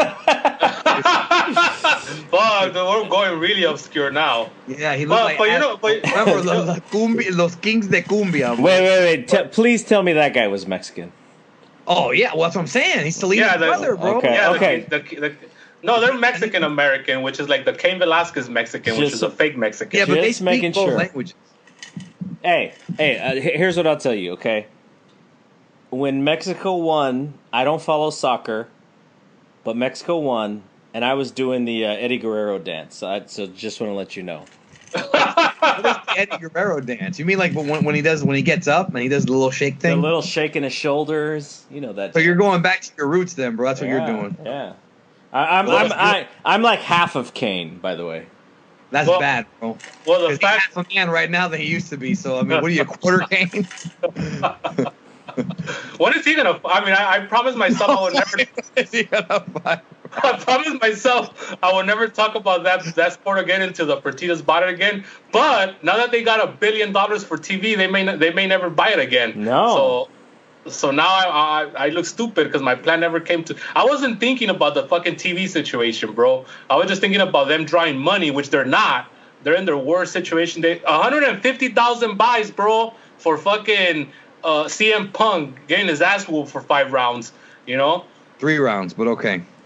Brother, that's pretty low. That's pretty low, bro. Brother, Michael Jackson, the king of pop, he damn near almost got a teardrop under his eye, bro, for a justified murder live on pay-per-view. So he was gonna be like New Jack, He won the match, and Dana White still cut a promo on him. I'm actually sad that you guys weren't watching with me because I was hoping more pro wrestling fans would watch that match because they would have cried work. Like, the entire thing looked like it was like a fight that both guys wanted to throw, but nobody would take advantage. Like, it was one of the worst fights I've ever seen. It was very, very bad. I was actually watching it with a martial arts aficionado who hasn't watched UFC in a while, but they're like a big aficionado, and they said that they've seen people rolling around the gym that they go to, little kids that can have better technique than CM Punk, bro, and that's pretty bad. You watch with Ernie Reyes Jr.? I wish, bro. If I would have watched Ernie Ray, I would have had pictures everywhere. I would have sent it to Drave, and I would be like, look who I'm with, Bell's guy. Not Bell's ballsy guy. That's a different guy. We Listen, look, this card had Kareem Abdul, what's his name? Hareem Abdul-Jabbar. Over him, bro. It had If over him. Kareem Abdul-Jabbar was out there, I'd put him against the Golden State Warriors, bro, and see what happens. No, you're talking about Bruce Lee in the Game of Death, man. No. Hareem over him. What's his first name? Alistair. Fuck it. Alistair over. Alistair Overeem. It's Overeem. It had Yo Romero the cheater against. Yeah, he's Cuban, bro. He's Cuban. He can never make weight, just like me. He didn't beat Luke Cuckold, right? No, Robert Whittaker. Yeah, Robert Whittaker, who I couldn't pick out of a lineup. That's right. And he fucking. If he was Pernell Whitaker, it would have been a different story. Sweet Pea. And even had this show even had Holly Holm. And 150,000 buys, bro. That's it. They've hit rock bottom. And they had Tai Tuivasa against Andrei Arlovsky, which pissed me off because first of all, I'm pretty sure Tai Tuivasa is that one fat guy from UFC 1 that got his eyeball kicked out. No, he's like a UFC Samoa Joe. Yeah, I was gonna say Jeff Cobb, but all right. Except that he sucks. That's the only problem is that he fucking sucks. But no, he couldn't even, bro. When you couldn't even knock out when you can't even knock out Arlovsky, come on, dog. Dude, he sucks. He drank 2 beers out of someone's shoe. You know what? I respect him now, bro. What? Elias wants to make this chancleta, bro. That fucking blew up.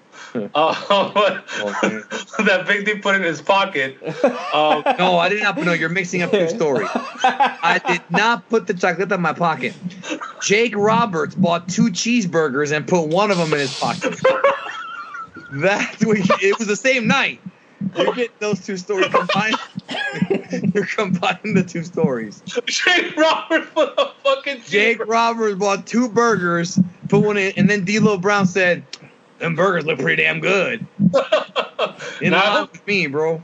Now I hope they did the rapper gimmick with those burgers, bro. Because if it was just like a burger like that out in the open, no, he had the rapper on it, bro. He didn't just put the burger. It wasn't like Dan Aykroyd with the big piece of meat in his beard. It wasn't like that.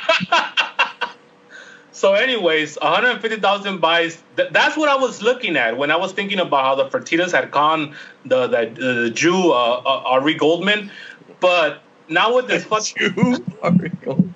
Now with this fucking deal, bro, like with the TV deal, I'm gonna have to start watching again because they're never gonna sell back.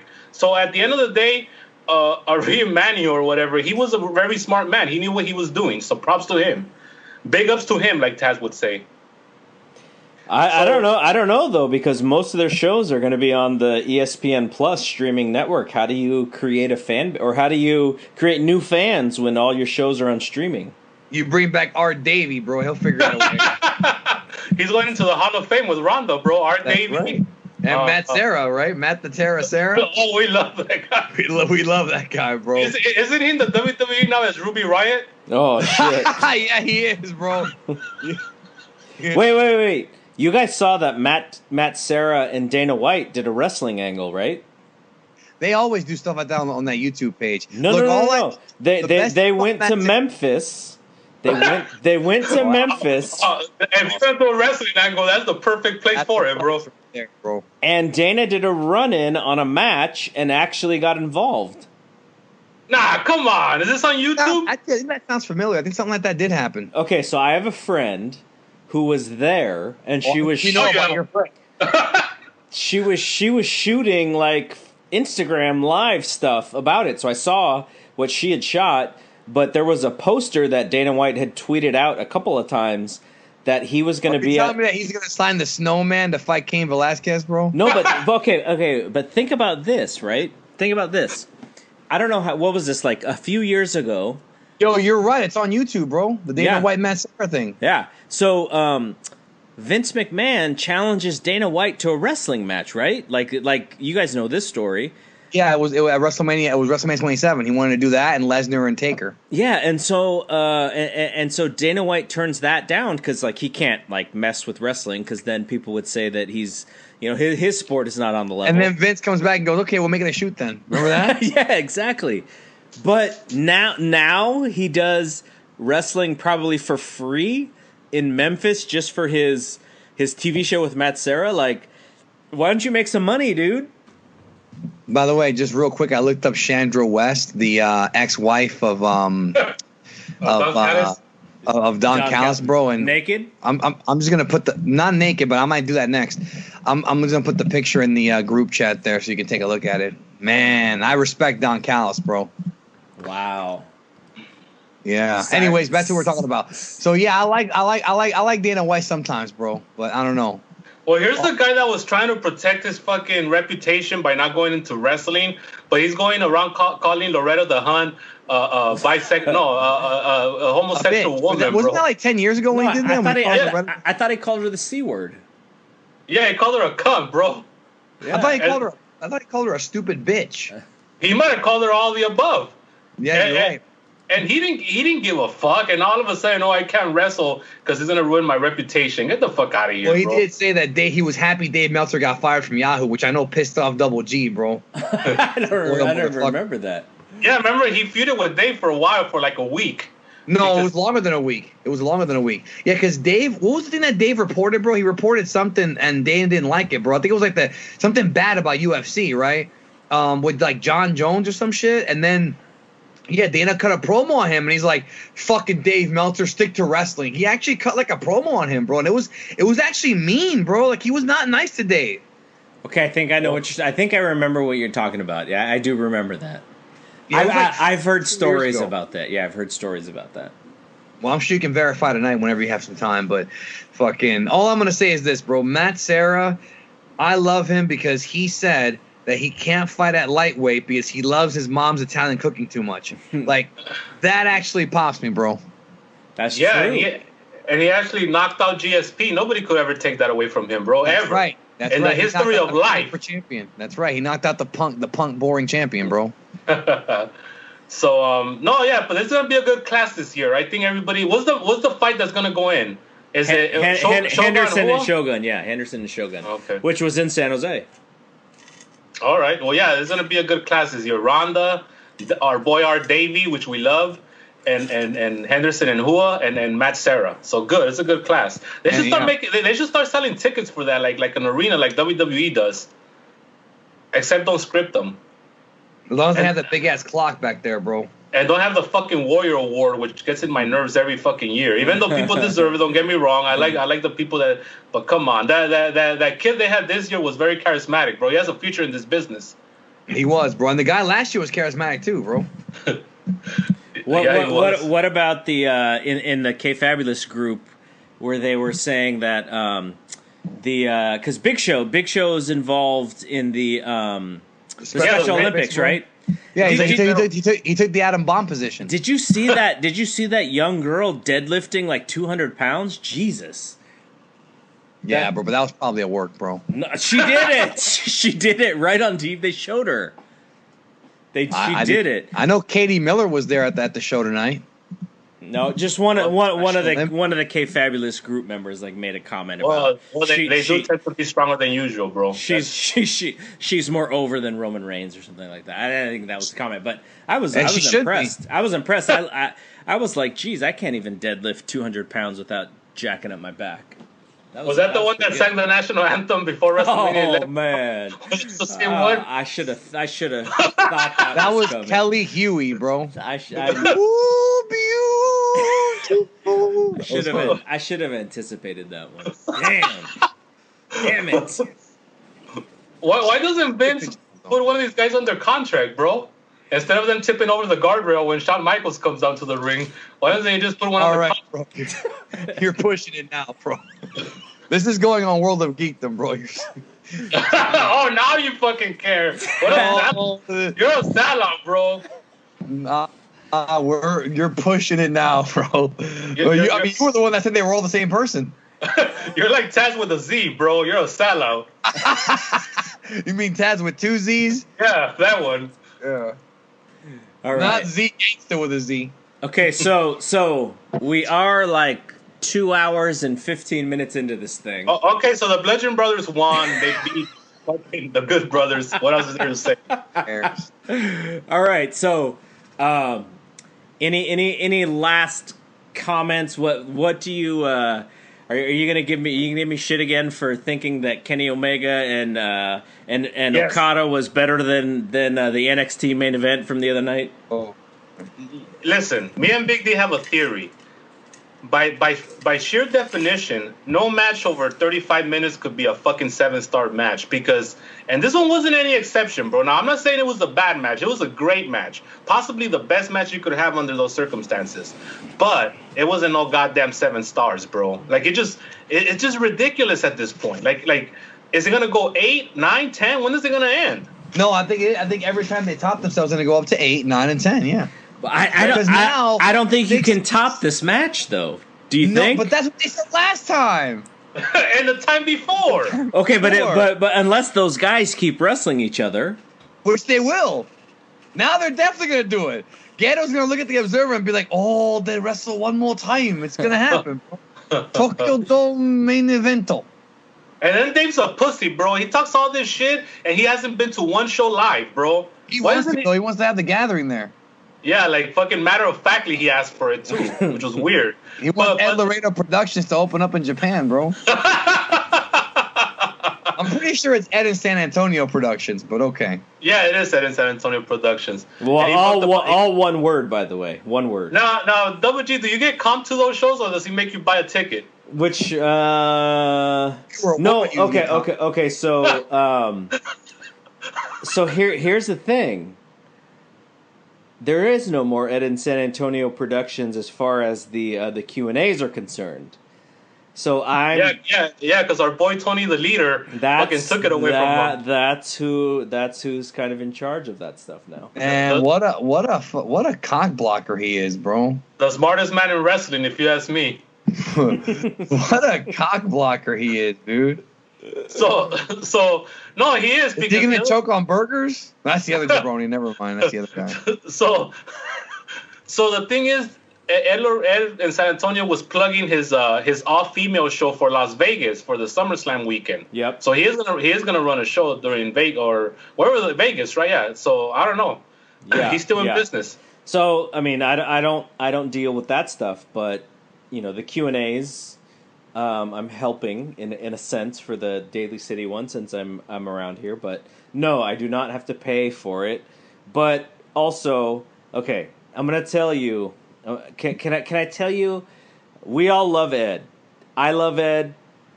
I know that Draven loves Ed. Has a lot of respect for Ed. If you're gonna bury Ed, I'm gonna stop you. I'm not gonna bury him, but the smile's gonna get bigger. That's what I gotta tell you. But there is a little bit of a personality thing with him. So at the last New Orleans WrestleMania, Bryan and Dave did a QA like a month in advance. Ed was like, "Here's when we're gonna do it.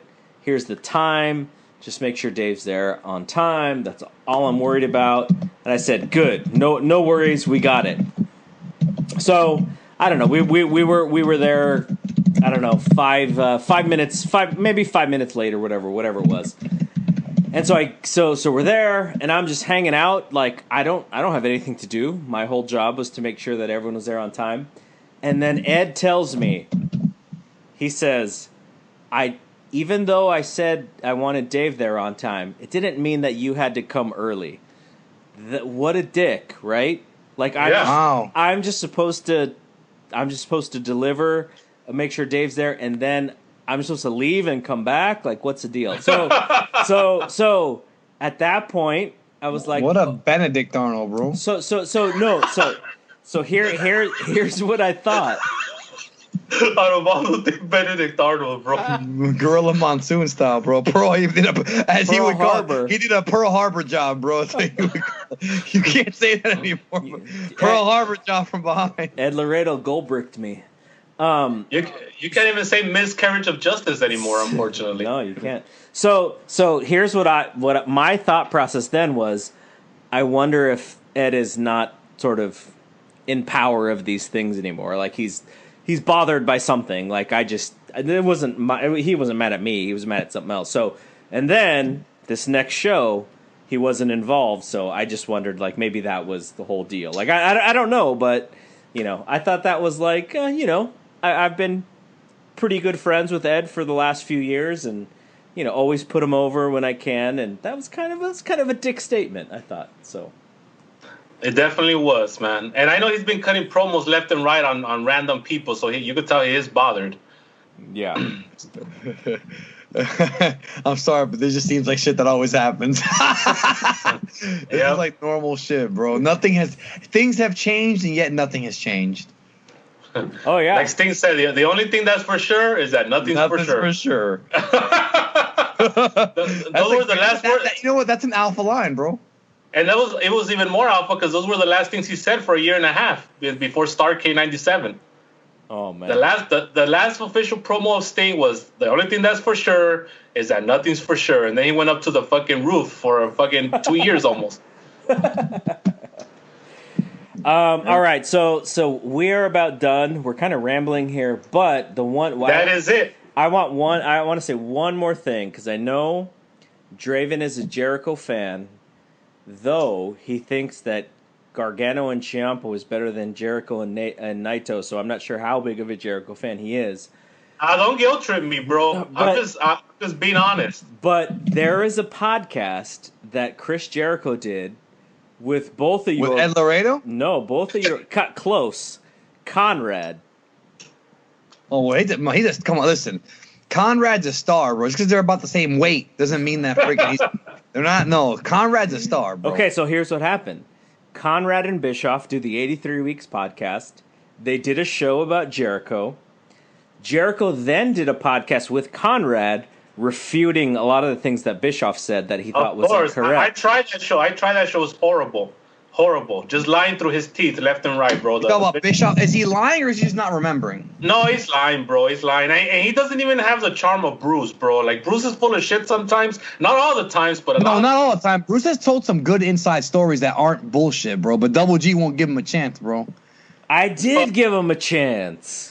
Nah, not a real chance, bro. Once Dave came in the room and said, "Why listen to that bullshit?" You were like, "Fuck this." No, you know what, Bruce? It's because Bruce is old school, bro. Bruce understands. He's a good storyteller. Bishop was never. Even though he started with Vern and all that, I don't feel like Bishop is one of the boys. He's like a businessman, so everything has to be a fucking lie about everything, dude. Yeah, he's a suit, bro, and so he doesn't have that charm of a worker, bro, and I don't know, it's boring and he just lies. The Bret Hart episode I listened to, and it was lie after lie. You know what it is too, bro, is that sometimes when you fuck up, like, how are you just going to say for 2 hours, oh yeah, I fucked up.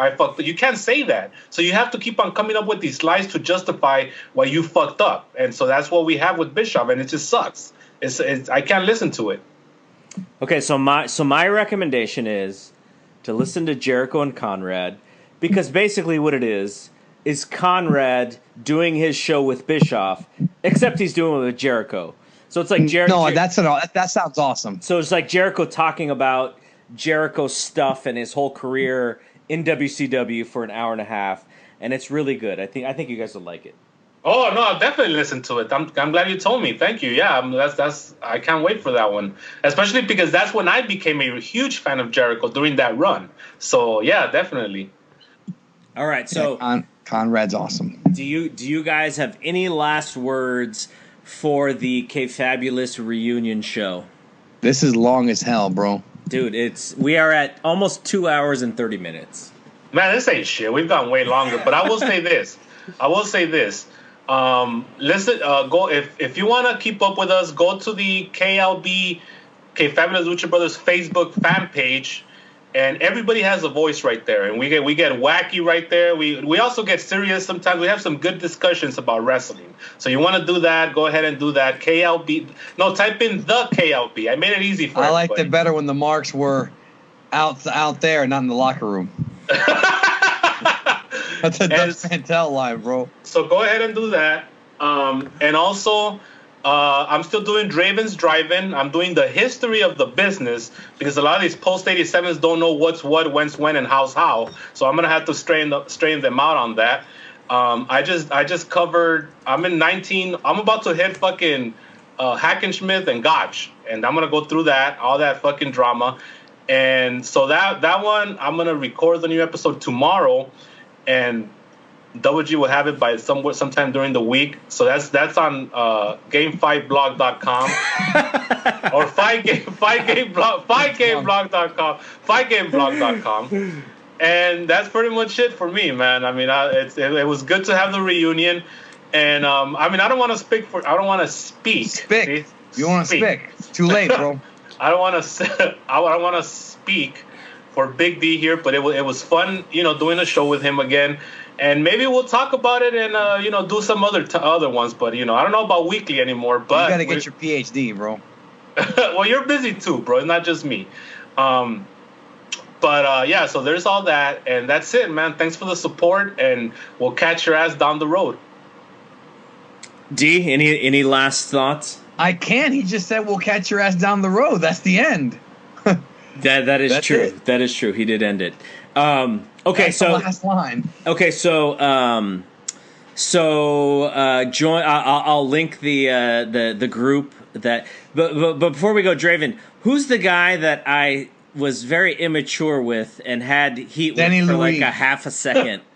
I don't see him anymore on the group. No, he's still there. That's John Arca or something like that. He's a post 87, so don't take anything personal. No. I'm good. I'm good with him though. We're best friends now. But I just worry because I haven't seen him in a while. But anyways, yeah. So join the group. I'll link it in the notes on the show.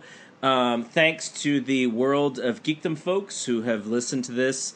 Even though we only had about a 3.5 minute segment on Dragon's Balls.